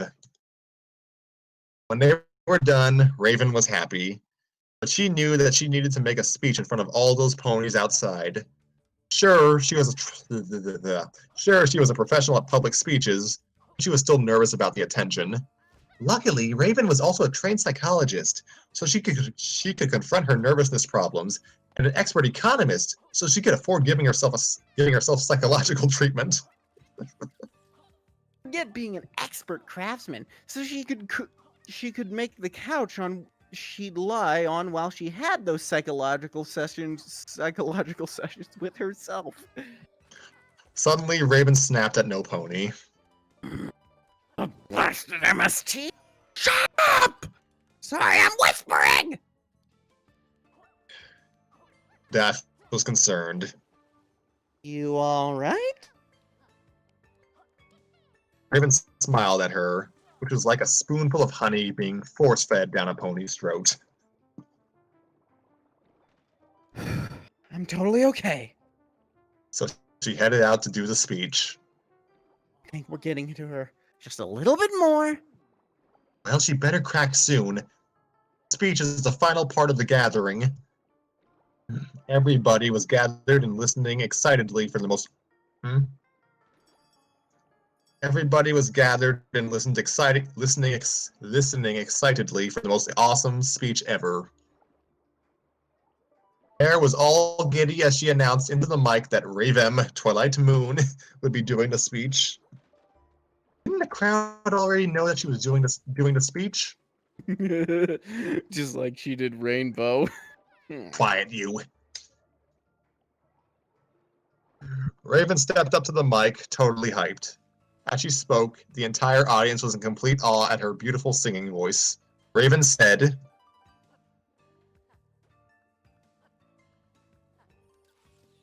Thanks for tons for coming to my fan club meeting.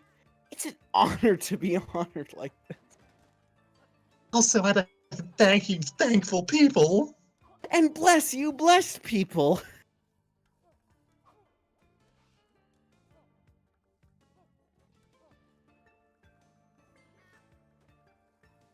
Guys, I'm going to sing a song from my latest album.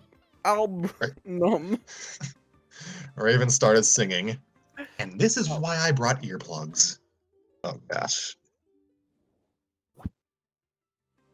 Christ. They're gonna clean up your looks with all the lies in the books to make a citizen out of you. Because they sleep with a gun and keep an eye on you, son, so they can watch all the things you do. Because the drugs never work, they're gonna give you a smirk. Because they got methods of keeping you clean. They're gonna rip up your heads, your actions to shreds. Another cog in the murder machine. Taurus! So did she just shout chorus in the middle of the song? Alright, I'll handle this. It said all teenagers scared the living stuff out of me. They could hear us as long as someone would leave. So Wait, no, I know this. I think I know this song. I do not think know I know the song at this all. song. Scare the living stuff out of me. They could get less as someone will bleed. So darken your clothes or strike a violent note. cause Maybe leave you alone, but not me. the boys and girls in the clique. The awful names that they stick. You're never gonna fit in that much good. But if you're troubled and hurt, ooh, well, you got under What you got under your shirt? Oh gosh. We'll make them pay for the things that they did. What the heck? Italics chorus. Wow, Raven, instead of just shouting chorus, you could at least sing the words. As everyone cheered, Ravne said into the microphone, I made that myself. Of course, that was original, incredibly original, right, Twilight? oh yeah, never heard that song in my life. Definitely original. The you're brilliant echoed through the pavilion, but even so, an angry look crossed Raven's face. Looking at that expression was like being bitten by a venomous snake. Not so bad. Reading the story has been like being bitten by 20 venomous snakes. Soft cries came from the audience at the sudden change in their hero. Raven shook her head, as though to get rid of whatever's was troubling. Raven shook her head as though to get rid of whatever's was troubling her. It didn't work. Good, because I'm not done making fun of her. Fuck off.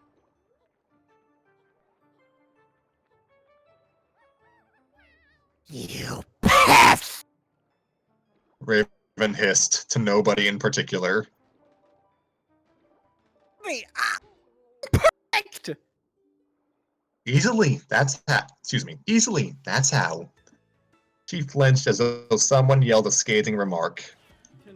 Can someone else please take one of these characters? No, I'll be Raven. Actually, no, I'll be Pinkie Pie. Okay. Yeah, I know.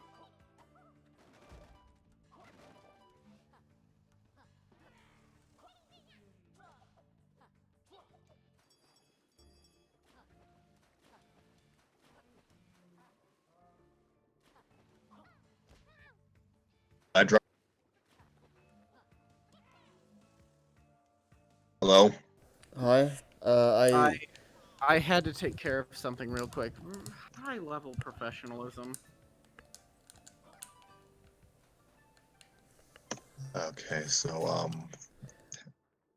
what was the last thing you heard? all I heard was you were doing Pinkie Pie, apparently. Okay, she flinched as though someone had... Excuse me. She flinched as though someone yelled a scathing remark. Actually, I can still do Pinky, probably. Alright, then I'll voice Raven. I won't give in. Urge to eat the last slice of cake. My diet won't be ruined so easily. Surrounding ponies gasped as Raven's eyes lit up with demonic fury and flames erupted from her body. Shut up, shut up, shut up! I can't stand flaming! If you can't take the heat, stay out And putting of on the forum. sunglasses. This 2012 ass humor.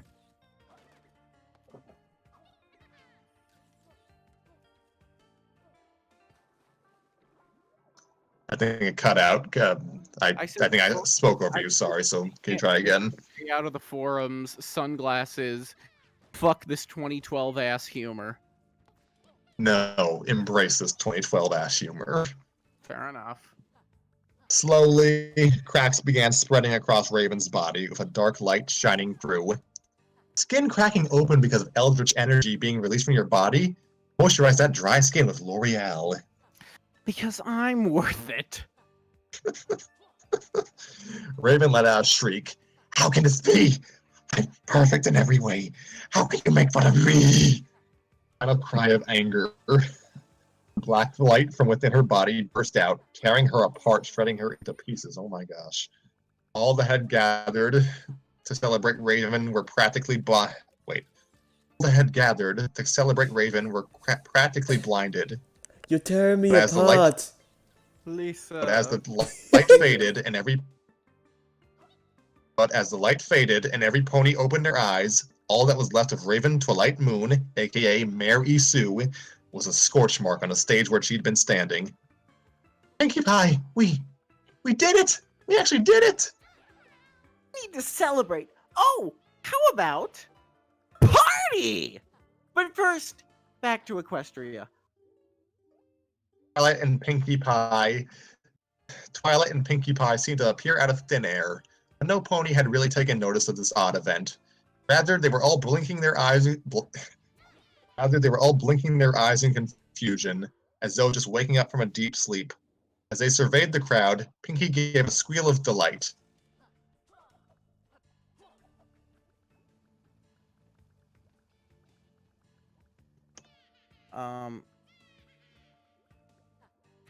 Pinkie Pie, I'm sorry. Sorry, as they surveyed the crowd, Pinkie gave a squeal of delight.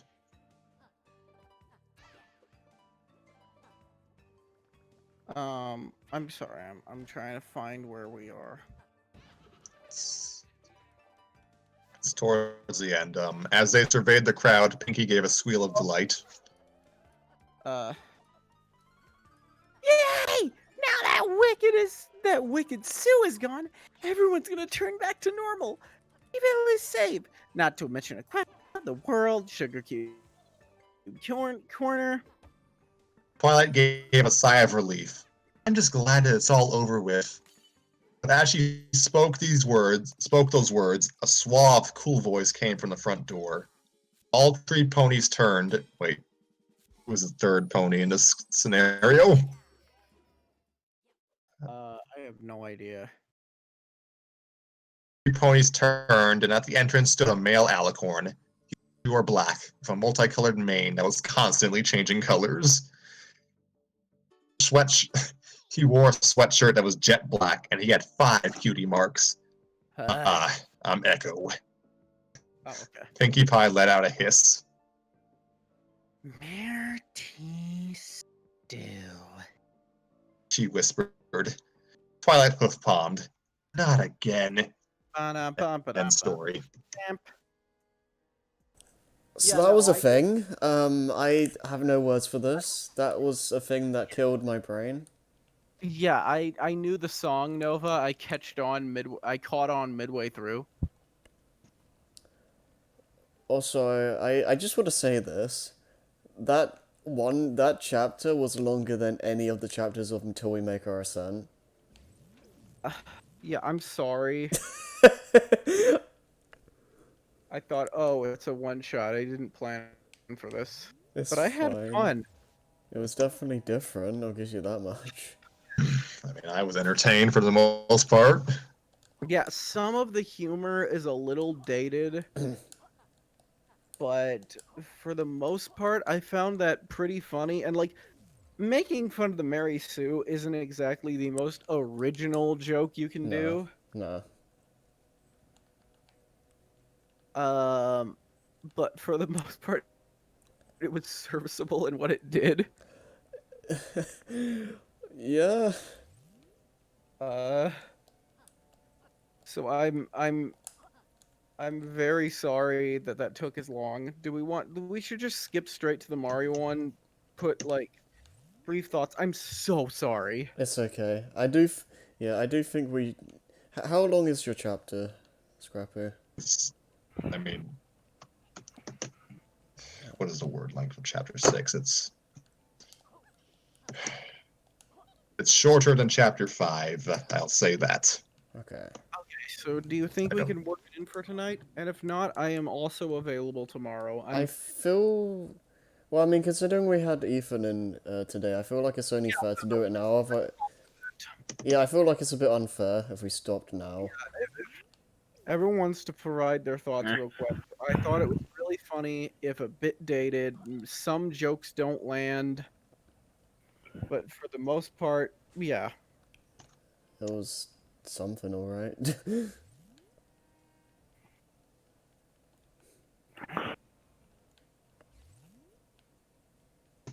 I mean, I enjoyed it. It's a parody story. It does what it needs to do, really. And I mean, I do like that Twilight and Pinky were kept relatively within their characters. Yeah. What's your stance on this, Nova? No, in all seriousness, aside from all the constant interruptions while reading said story, it was actually pretty entertaining, and it actually did make me laugh, especially at the end, since I'm actually a huge fan of MST3K, so I definitely Oh, me too. appreciated it.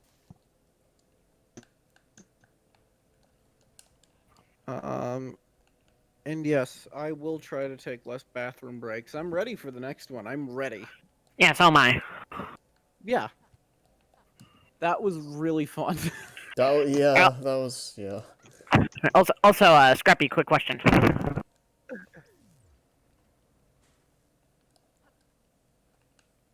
Scrappy? I'm here. What's the question? So, Okay, so I'm voicing Toadette and the Toads. Is that it? Is that all my roles, or? Yeah, can someone Um, please take Toad for me because I can't stand to annoy my family any longer. Okay. I'll take him. I'll Since take him. you're Toad, I guess you're the Toad as well as Toadette, and I guess you and I can share the background Toad roles. Actually, no, you Okay. can have the background Toad roles. Oh gosh, you hate you're trying to kill me. Okay. Okay, just don't do the voice, and you should be fine. I can still be Junior and Luigi and whoever else is present. All right, and who's Nova gonna be? Peach, of course, because we deserve that. Okay, so does that mean we don't have anyone playing Mario right now? No, I Scrappy. am traditionally the voice of Mario. I can say right now that I had Okay, I guess that makes sense. I had so much fun reading that last fic.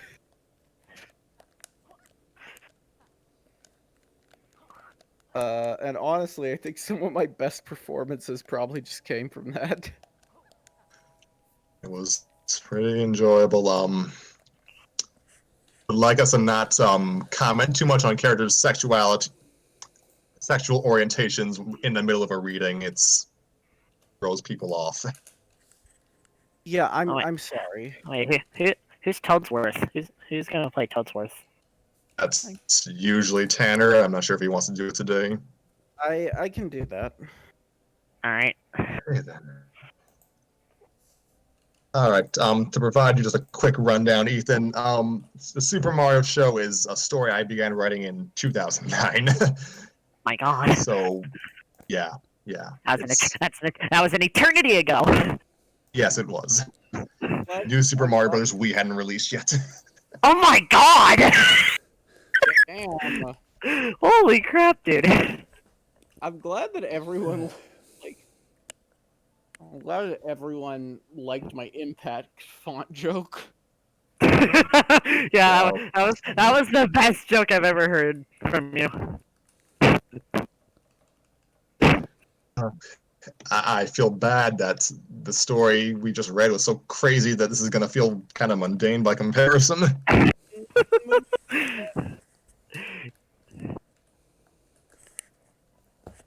Yeah, just to provide you some rundown. Yeah, the Super Mario Show is a story I began writing when I was still in middle school. I've come back to it very sporadically over the years. Basically, the premise is, hey, Mario and friends go on adventures, but now Bowser Jr.'s with them because he thinks being evil is boring, but he's still kind of an asshole, but everyone else is kind of a bigger asshole in the show. Oh yeah. Huh. So That's interesting. Do the Wario Bros show up this chapter or the next?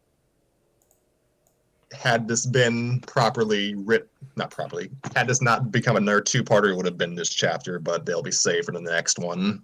Okay. I don't have the link. Oh, not me. Pretty sure you can just scroll up. Drunk Ethan, he needs help.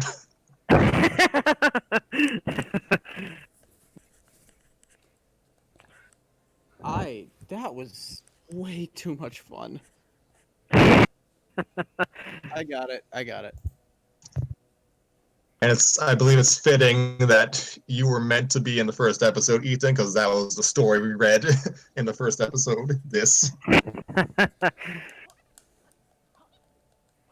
For the audience, so that is my last mark I'll make. I just needed to get it out.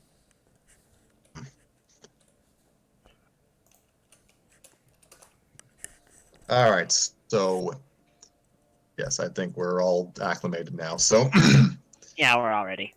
Yeah, I'm good. all right, Harry, is everyone sounding good, or Yeah, at least not Just dead inside? I hope. Yes. you sound fine. I spent most of that story screaming. Mhm. Not screaming. Yeah, you guys sound fine. All right, thank you very much. Also, I'd like to extend a preemptive thank you to Nova for proofreading this chapter before I set it to be published.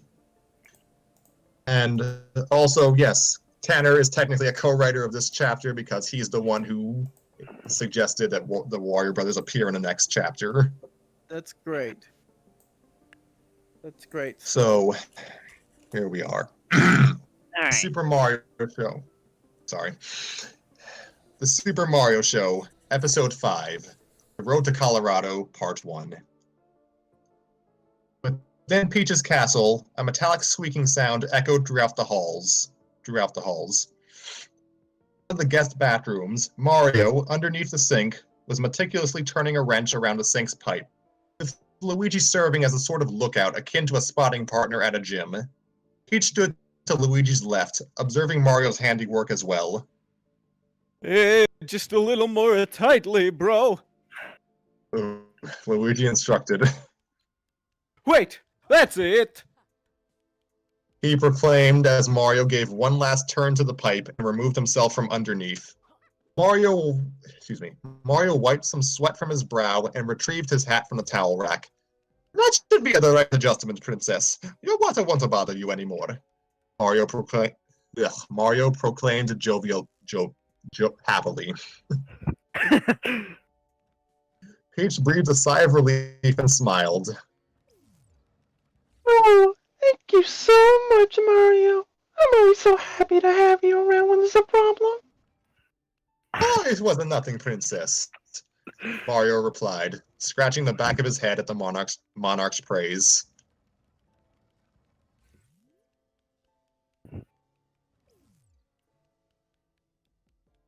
I was wondering, Princess, how did the water go awry? Luigi asked. Well, it started when Toadsworth was fly fishing. As if on cue, Toadsworth burst through the guest bathroom doors, panting and shivering. Your Majesty! Yes, Toadsworth? It has awoken. Peach's rosy face suddenly became ghostly pale, and she began wringing her hands. Toadsworth, how bad? Before Toadsworth could answer, a cacophony of shrieks reverberated throughout the castle. The brothers Peach and Toadsworth exited the bathroom, only to discover that the shrieks grew louder. Whether this development was due to the non-aggrieved party shifting to a less isolated location, or the sounds of the panicked toads growing in intensity, would be answered by one of the toads barreling down the hall. Oh gosh. Tanner, I hate you. Now you know how I feel. Dear Gravy, she wasn't supposed to be out this early! Toad wailed as he turned the corner to flee from the unknown threat. Mario cocked his head to the side quizzically. What in the world? The plumber tensed as another shriek, one slightly more distinct to his ears if only through repeated exposure, pierced the air. Toad, as in the Toad, came running down the hall before losing his footing and skittering the rest of the way toward Mario. Toad, what's going on? Toad regained his footing and grabbed Mario to shake him by his overalls. We thought we could coexist with the beast, but we were fools! Toad bellowed as he collapsed into a sobbing heap on the floor. Peach continued wringing her hands, looking around for the source of the castle denizen's distress. Yet another streak occurred, this time from Bowser Jr., as the young Koopa Prince turned the corner of the prior Toad. Let me restart that. Yet another streak occurred, this time from Bowser Jr., as the young Koopa Prince turned the corner the prior Toad had exited from, making his way towards Mario and company. Toad, is this sector safe? Are we safe? Junior asked. Oh, hi, Peach. Someone please tell us what's going on, Mario asked. Then, the very ground began to shake. Junior raised a limp hand to direct Mario to the corner from which he had turned, which led to the foyer. Mario turned back to the group and promptly asked, "Okie doke, okie dokie. Who wants to help me get to the get to the bottom of this?" Peach wrung her hand some more. Junior began to nervously whistle whilst diverting his gaze from Mario's questioning face. Toadsworth pulled out his pocket watch, and Toad continued to sob as Luigi began making his way towards the opposite direction of the foyer. Mario groaned.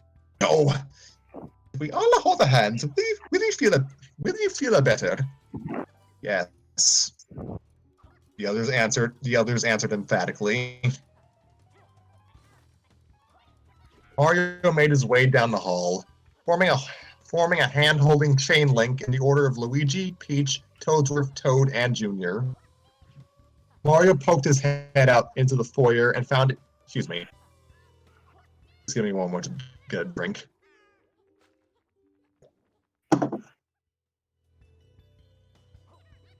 Mario poked his head out into the foyer and found that half of the entrance floor had been made into a war zone. The group followed the fresh trail of carnage and destroyed furniture and clambered up the stairs to the second-floor hallway. Finally, Mario saw in the distance what had struck terror into the castle's denizens.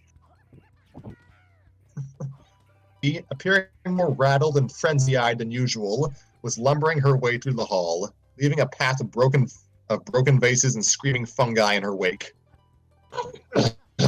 "Have mercy!" one Toad screamed as Daisy lifted him up overhead and tossed him at the nearest piece of furniture. "Mario, help!" Another Toad screamed as a... Oh my god, you actually... Going where I think you're going with You actually did it! Oh my god! What? This is amazing. It's an inside joke, and I can't believe he committed to it. I'm so happy. "Mario, help!" Another Toad screeched as the princess lunged for him and sent him flying through a wall. Daisy heaved a belabored sigh and continued advancing down the hall, akin to a horror movie monster, her eyes searching for her wrath's next target. She laid eyes on Mario, whom was the first of his group to tread into the open to survey the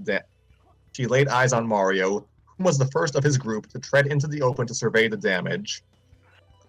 The plumber grinned sheepishly and gave a weak wave. "Mamma mia!" Daisy, now assuming a more primal stance, hissed and broke out into a run, ready to attack Mario. Oh, Mario stood his I see what you're doing here. Mario stood his ground and gulped. Suddenly, one of the bathroom doors opened, and a young female Toad with pink pigtails exited, smiling a wide, innocent smile. She turned to Daisy and waved hello. Oh, hi, Whoa! Toadette could not even finish her greeting before Daisy grabbed her by one of her pigtails and tossed her like a discus through one of the hallway windows and into the moat. I forgot how to do Daisy's voice. "Mario!" Daisy hissed as she charged for the plumber again. I regret getting out of bed. I regret getting out of bed this morning. Luigi, amidst his hyperventilating, clapped the sides of his face to psych himself up. From out of his hiding spot, he leapt in front of Mario, as the Green brothers' teeth chattered intensely. No, Daisy! Take me instead! Daisy ground to a halt at the sight of Luigi, her eyes returning to their clearer appearance instead of the manic glare she possessed previously. She blinked and shook her head briskly. What's going on? I just woke up from a deep sleep." The errant princess was cut off by another bathroom door swinging open and whacking her square in the face. The occupant, Yoshi, walked out with a box of donuts in hand. Yoshi exclaimed as he looked to his right to see a downed Daisy laid out on the floor. Say something.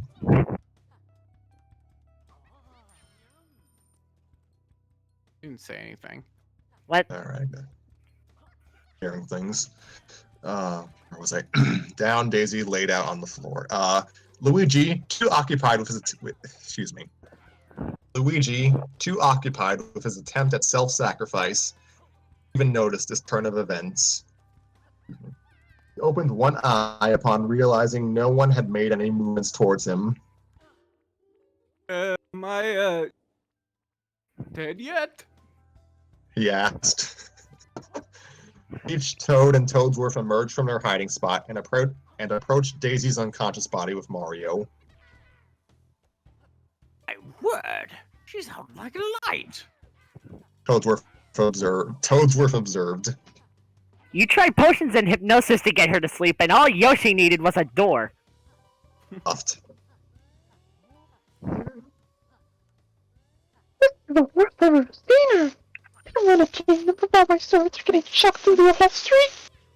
Peach said, surveying the damage and Peach said, surveying the damage and observing one of the Toads attempting to dislodge the other from a chair.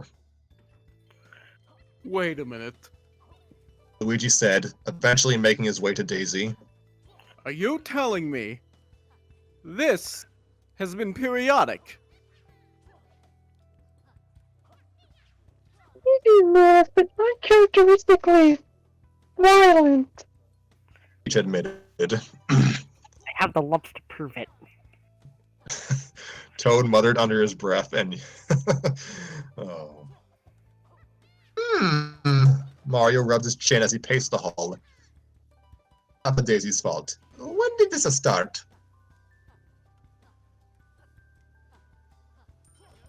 About a month ago, Master Mario. Toadsworth answered. If I recall, Princess Daisy made a trip to the attic, and her moon deteriorated substantially afterwards. Mario pondered a series of events told to him and adjusted his hat. Then it's a time we visit that attic. Let's head to the top of the floor in a calm and orderly fashion. Fucking... Luigi, Toad, and Peach nodded and began to follow Mario. Toadsworth stayed behind to tend to Daisy. Peach then stopped. Wait! Peach exclaimed. Mario turned around. Before I forget, Yoshi, why were you eating donuts in the bathroom? Peach asked. Yoshi's eyes narrowed at the question, and he backed away into the bathroom before shutting the door. Okay, now we can go. Peach said. It was at this moment that Junior finally emerged from his hiding spot. Guys, is it safe to come out now? Then Daisy stirred and sat up to face Junior. Junior? His eyes widened in fear as he scattered in place. Oh no! I made eye contact! Junior dashed towards the nearest window and flung himself through it. Would everyone please stop breaking my windows? Peach cried exhaustedly. She received no audible answer from anyone, except a dull thud as a body fell into the moat. We should get to going. Some of those toads might be hiding in the attic, Mario said.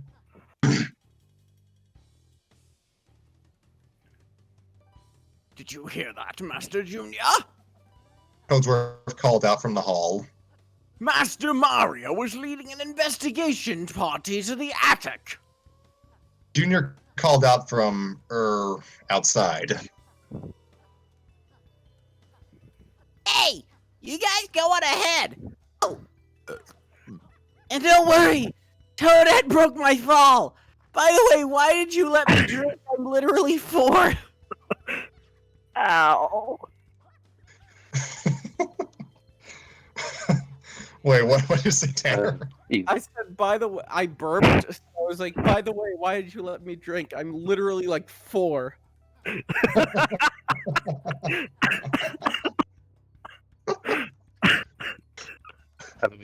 You're lying. My God. I'm just gonna assume Junior swallowed some water when he landed. Yeah.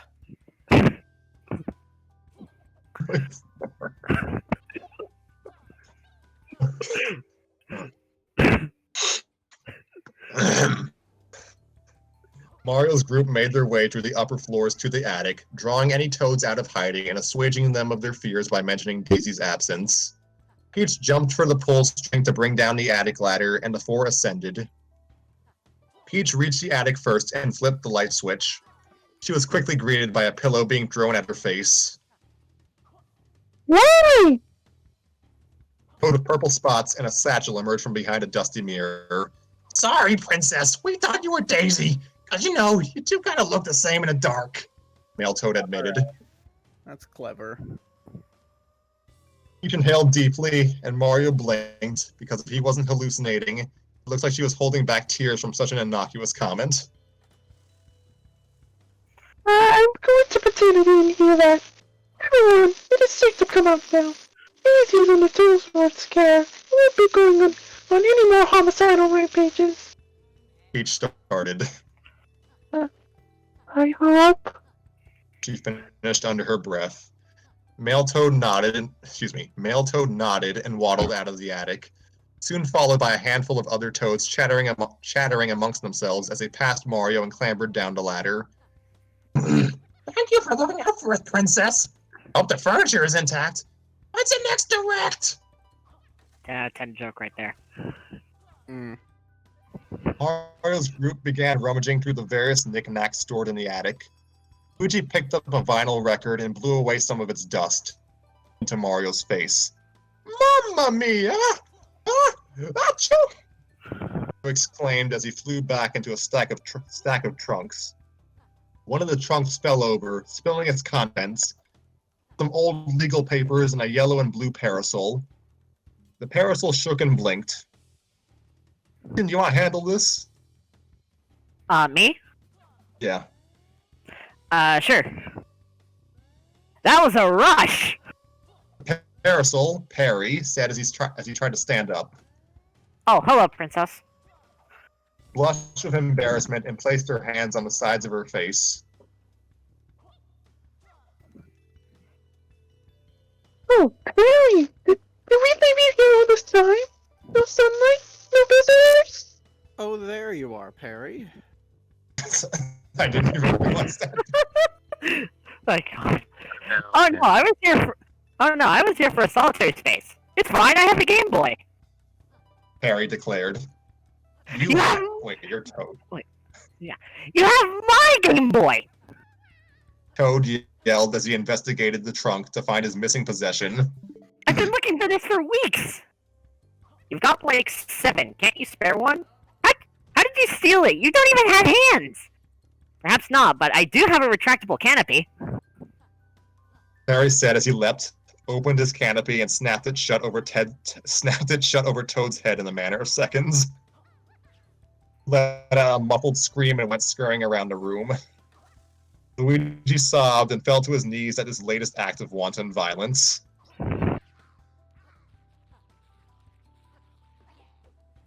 Are we destined to become feral beast, lacking in all reason? Toad stumbled backwards into Luigi, and they all collapsed into another trunk, this one falling to the ground and spilling out a large diamond. Wow, look at that! Peach said. The brothers approached it and glanced at its aura. Upon closer look, the seemingly clear color of the diamond belied a streak of purple energy coursing through the gem, like an electron would circle the nucleus of an atom. Toad finally pried Perry off his head, seething with rage.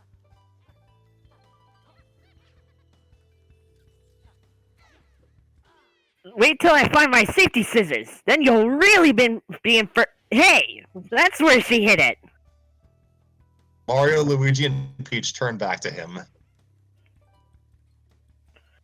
Toad, start explaining. What do you mean by discovering an artifact in the basement? Toadsworth demanded. Mario and company had returned from the attic, having placed the diamond back in a trunk that they could easily drag to the foyer. There was a sense of unease when the four attempted to hoist the gemstone manually, so Peach opted to knock it into the trunk with her heels. who rubbed his temple and began to retell his story. As I explained in the attic a few months back, Daisy and I decided to do some exploring in the basement. The basement of many wonders. Luigi said dreamily. Yes, thank you, Luigi. As I was saying, Daisy and I went looking for unclaimed knickknacks, and we found that fancy jewel in a cellar. We both touched it at the same time, and as you can imagine, there was no honor among thieves that day, so I was immediately suspected of trying to keep it for myself. Which you probably were, Mario interjected. Details, details. Toad retorted. I wasn't just going to let Daisy hoard our treasure for herself, so I challenged her for it. I'm guessing you were lost. Why, can you repeat that one more time, Tanner? And I'm guessing you lost. Toadsworth observed. The cheap footstooled me and ran off. Toad grumbled. I never knew where she put it, so I searched everywhere. I started with the showers, but only found you, old man. Yeah. That's the reason you kept snooping around the tubs the other day. Junior remarked sarcastically as he wrung out the water from his hair. Toad's face turned red and he glared at Junior. Any and all negative behavior was strictly in pursuit of that diamond. Toad is telling the truth. Peach walked into the foyer carrying a dusty history textbook. This book was sitting in a room adjacent to where Toad said he found the gem, and it may be the key to understanding our current situation. Peach mused. Toadsworth perked up at the sight of the book and handed the heating pad he was using. Pardon me. Toadsworth perked up at the sight of the heating. No. Toadsworth perked up at the sight of the book and handed the heating pad he was using on Daisy to a beleaguered Toadette.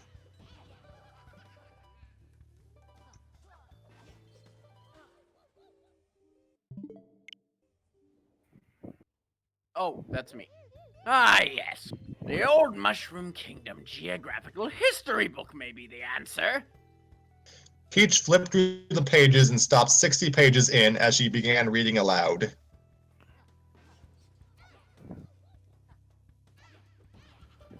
Look here! Archaeologists report a mystical gemstone, both powered by and emitting pure malice, that formerly resided in dry desert. Due to its inherent properties, the gemstone was referred to as the Super Aquilonius Diamond, with the ownership of it given to the Toadstool family for safekeeping. According to reports from servants, the members of House Toadstool were driven mad by the gem's powers for 6 straight days before magic could be transported to the low recesses of the castle in a trunk, enchanted with a magic seal. Lousy seal if Toad could bypass it. Junior said. I am literally right here. I know. Peach continued reading. The seal was the key that was found its powers contained, but it could be broken by anyone approaching. The royal family uses this advantage as a cautionary tale, warning all innocents that in order to avoid unleashes the evil upon the world again, we must possess an intelligence of at least rudimentary levels, unlike the common Goomba, who is the underling elder. Oh my goodness! What's this?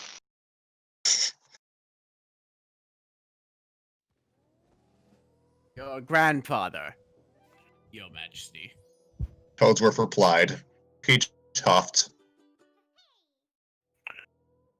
That was a trouble, old man. This is just a talent.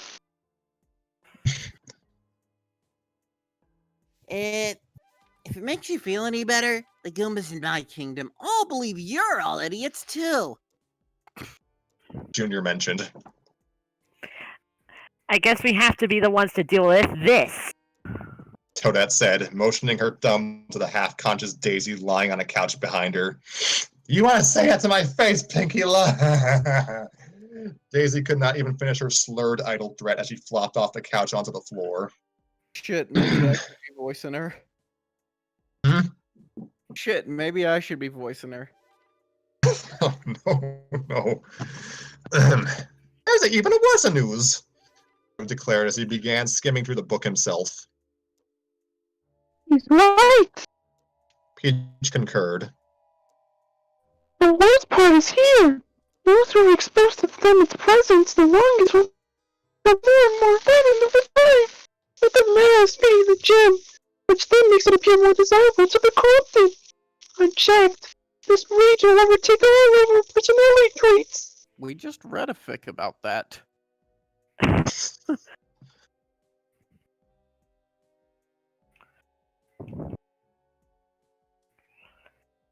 Oh, hold on, is this my turn? Yeah. Yes. Okay. Stupid Daisy probably checking in on that thing every day. I should be the one suffering from gem-induced madness. Whined. Mario looked over to the textbook for additional information. Humans power is dangerous to begin with, and it grows exponentially in the presence of concentrated organic malice. If only we knew a bambino of your temperament. Mario pondered over the information. Junior chuckled. Hid your karma rack in the basement and let me stay here for free like a bunch of suckers. Another sucker. Countered. I just love you, silly. Junior gagged and Junior gagged and covered his mouth with one of his hands. Why would you say such a thing to me? You want my insides to declare war on me?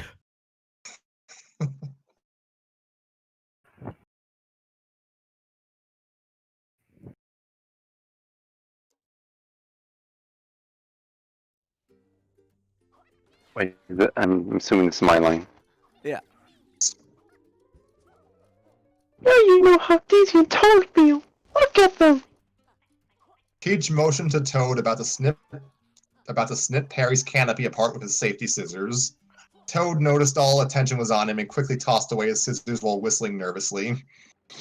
Luigi approached Daisy and clasped her hand between his. Mario, we gotta do something. Luigi said, Peach, isn't there anything we can try? Mario asked. Peach glanced through the book once more, skimming through some of the more offensive pages. Would be notes of the first generation of Toad's new guardians. Archaeologists discovered a sister gem that is also located in Dry Dragon. It's said to be able to neutralize the effect of the super acrimonious diamond. All was found in the temple hidden in plain sight. The expedition to retrieve said sister gem was cut short for unknown reasons. Mario snapped his fingers. That's it! We'll make a trip to the desert and find that gem, right, Luigi? Luigi gulped and twiddled his fingers. But, Mario, we need a map.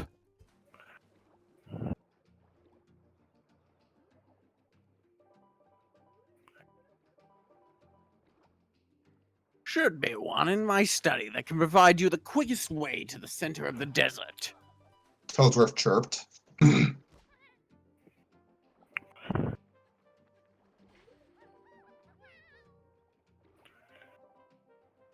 And we need supplies and some power-ups.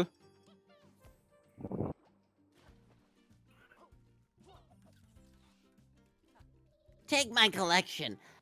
I'm sorry, I keep missing that these are all my line. I don't want to see any more food. For the rest of my century. Junior mentioned his face turning green. And we need an exploration team. I'll make the arrangements. Peach said. Mario, you're familiar with Professor Colorado, aren't you? I can call him and request his presence. Now that's a dream team, Mario declared. We'll find that gem and get everything back to normal, Princess. That's what heroes do, right, Luigi? Luigi was trying to sneak away, but Daisy's anguished groans forced him to turn back to Mario. Yeah, bro, that's what we do. We'll save you, Daisy and everyone here. Hey, mission start, right? Junior asked. Good, because I need to use the bathroom ASAP. Junior scurried off to the bathroom and closed the door behind him. Yoshi! No, Yoshi, I do not want a donut. I'm about to toss my cookies. To be continued. Okay. Are we done now? Yes. Oh Yep. man, no. I think this is the longest episode we've ever had. That was, No, longest with Smash Bros. And Deadpool. was it?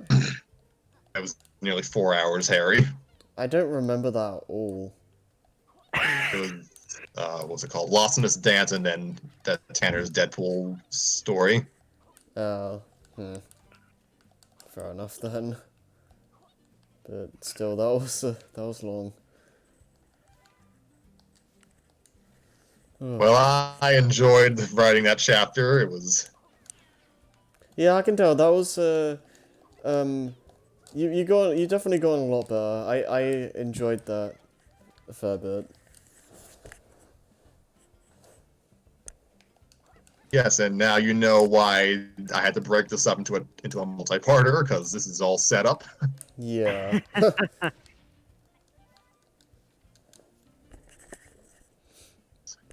Yeah, I took Tanner's words to heart and tried to actually make the brothers a focus of an episode for once. yeah, I was noticing that. I did appreciate that. Scrappy, I gotta say, this is probably the best chapter so far. I Yeah. really enjoyed this. It's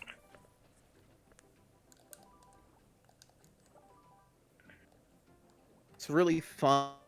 It's charming. A lot of the humor worked for me. And I do like that you took the criticism of the previous chapters and made it a plot point. Yeah. I think this chapter showed that you knew what kind of style you wanted to go for, and Yeah. this felt a lot more. I don't want to say cohesive, but it felt like you had a clear intent in mind compared to the other chapters. It was essentially to rectify all the mistakes of the previous chapters. And no, it did well. Yeah. I can say that I had fun playing both Luigi and Junior despite my missed cues. Yeah, I had a lot of fun with my roles as well. Yeah. Oh, you were Nice great, and- Ethan. Honestly, Yes. you're a pretty good voice actor, man. You're good. We'd like to keep you around whenever I do chapter 7 in 10 years. I think this is the most fun I have had recording an episode Fair enough. Yeah. with both fics. You're only saying that about mine too drunk. Fair enough.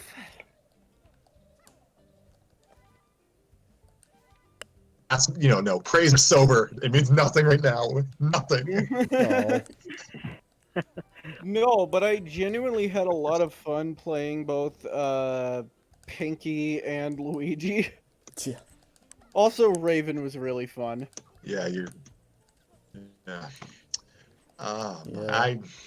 Yeah. I really did enjoy writing this, and was Oh, I can I was tell. hoping I was very excited to get into this. I realized how relatively short this chapter is. I didn't realize how short it is. Well, maybe that was a. no, honestly. I mean, considering the MLP effect, it's probably a good thing. Yeah, I feel Yeah, like that was a yeah. blessing in disguise, because otherwise we would have been And here for I like apologize ever. for not knowing.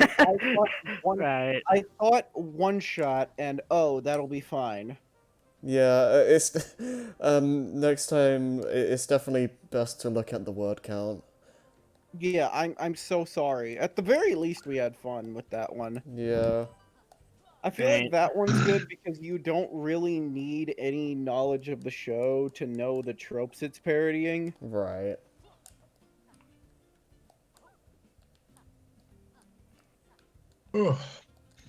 But no, I thought this one was very fun. I'm excited to see where this goes. Mhm. Yeah. I have half an outline. I'll continue it. I just want to get this chapter read on air and get feedback first, though. And I'm Fair enough. sorry, guys, for the stoppage at certain points. No, that's cool. That's fine. I'm sorry, but I was just dying of laughter at the pony fic. Let's not forget the impact font joke. That was good. That was pretty funny. Never forget the impact font joke. That was the best part of the whole thing. Honestly. Let's see. Yeah, I promise I'll keep my little quips to a minimum. I mean, I can't even make you stop it because we were basically doing that in canon for the other story. Yeah. Hmm. And I cannot express the level of comfort I felt playing Pinky. Oh man. All right. I don't have much else to say. I guess just to provide some background to Ethan, some additional background to Ethan. Yeah, you're probably wondering why Daisy's psychotic. Yeah. That's because Scrappy didn't Yeah. understand characterization several years ago. Oh damn. Dang. Basically, when I was writing this in 2009, I guess I decided to make. I saw Daisy. Okay, she's kind of go-getter, aggressive. Yeah. I mistook that for homicidal. And so we My called God. him out on that. Wait, what'd you say, Tanner? I said we called him out on that, and I guess he decided to own it. Called him out. No, you were entertained. You were entertained. I was. Harry explicitly said, "Keep doing crazy stuff with Daisy." His own words in DMs. I probably said that. I don't remember. Days are blurs to me now. What are we doing? So yes, this was, as Tanner pretty much pointed out, it's the retcon chapter, Yeah. partial retcon chapter. Uh-huh. Just a kind of, what's the word? This is an off-brand story. It's always going to be an off-brand story, but Yeah. this is just me trying to reconcile the less desirable aspects of the older chapters, like Yeah, you feel, I feel Toad. like you need to have at least one likable character. Yeah, there is Junior. Yeah. Who is supposed to be the reformed villain?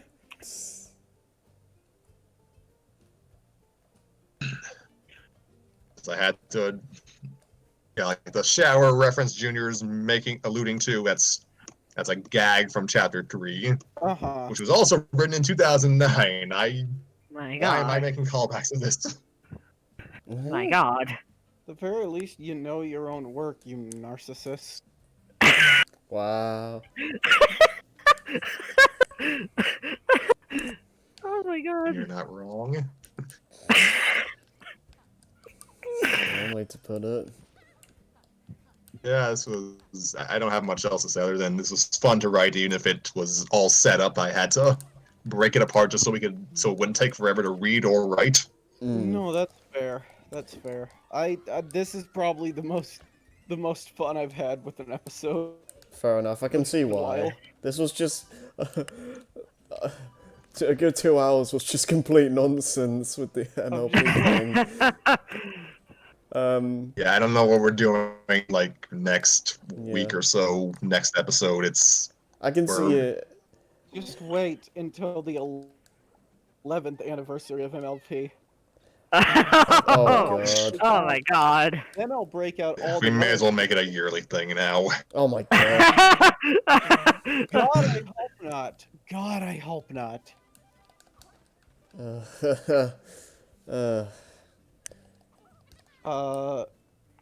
No, but no, that was really fun. I don't usually enjoy stories like that, but the reactions and the general absurdity of the Oh, yeah, Mary yeah. Sue thing was a lot of fun. That was really fun. I probably wouldn't have enjoyed it that much by myself, to be honest, but it was a lot more fun reading it with you guys. I feel like Fluttershy went hard. oh yeah, Yeah, that was great. the bit that fucking got me was the Fluttershy bit. Yeah. It's like, what the hell are you That doing? That and the Rainbow Dash bit because it's such an easy joke, Yeah. but that almost felt like it was the point. Sure it was. Mm. No, but you are biased because you were proofreading it. But what did you think of my chapter? Well, even before I perfected it, I thought it was really good. Mm-hmm. That's good. How much did you need to change before uploading? Honestly, not that much.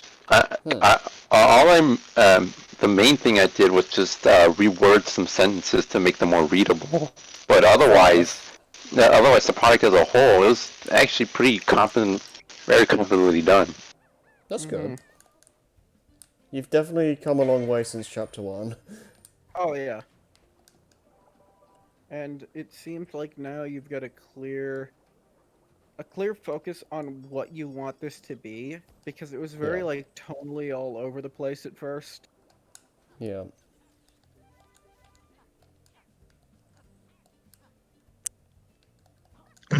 And the way you wrote the characters was also inherently engaging as well. Oh yeah, I Junior's probably my favorite character so far. Yeah. It's fun to write.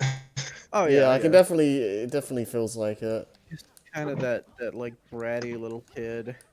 That's fun. Oh my. Yeah.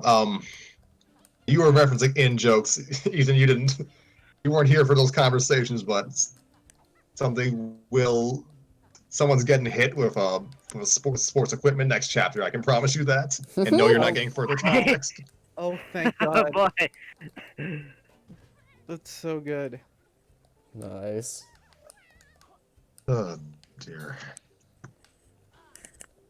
So now that we've done a new Mario chapter, what's the plan for next time? No.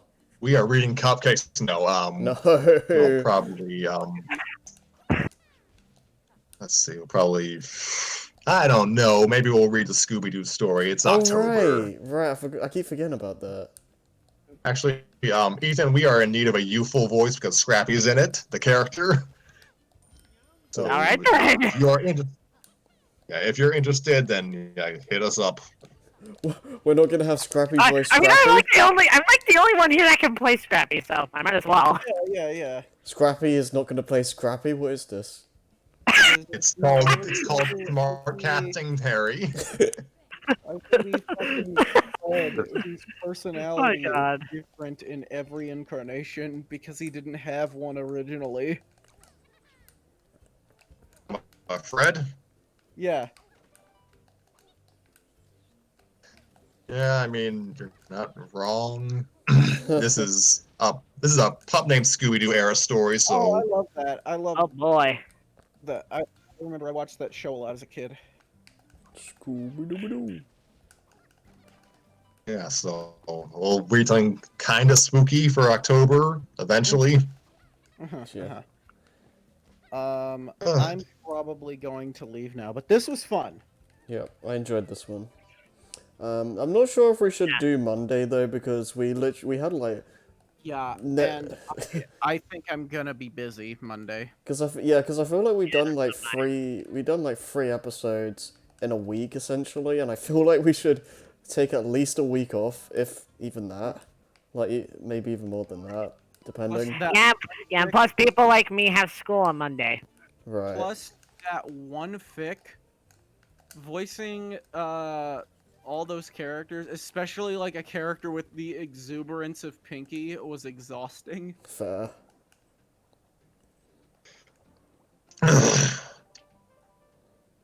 Yeah, I don't know when we'll reconvene, but I don't know. we'll cross that bridge when we get there. Yeah, I think for now it's just best for us to take a bit of a break. Right. It will also be good for us to like actually figure out what exactly we're doing as well. Yeah. Yeah. I'm going to leave now, but this was fun. Yeah.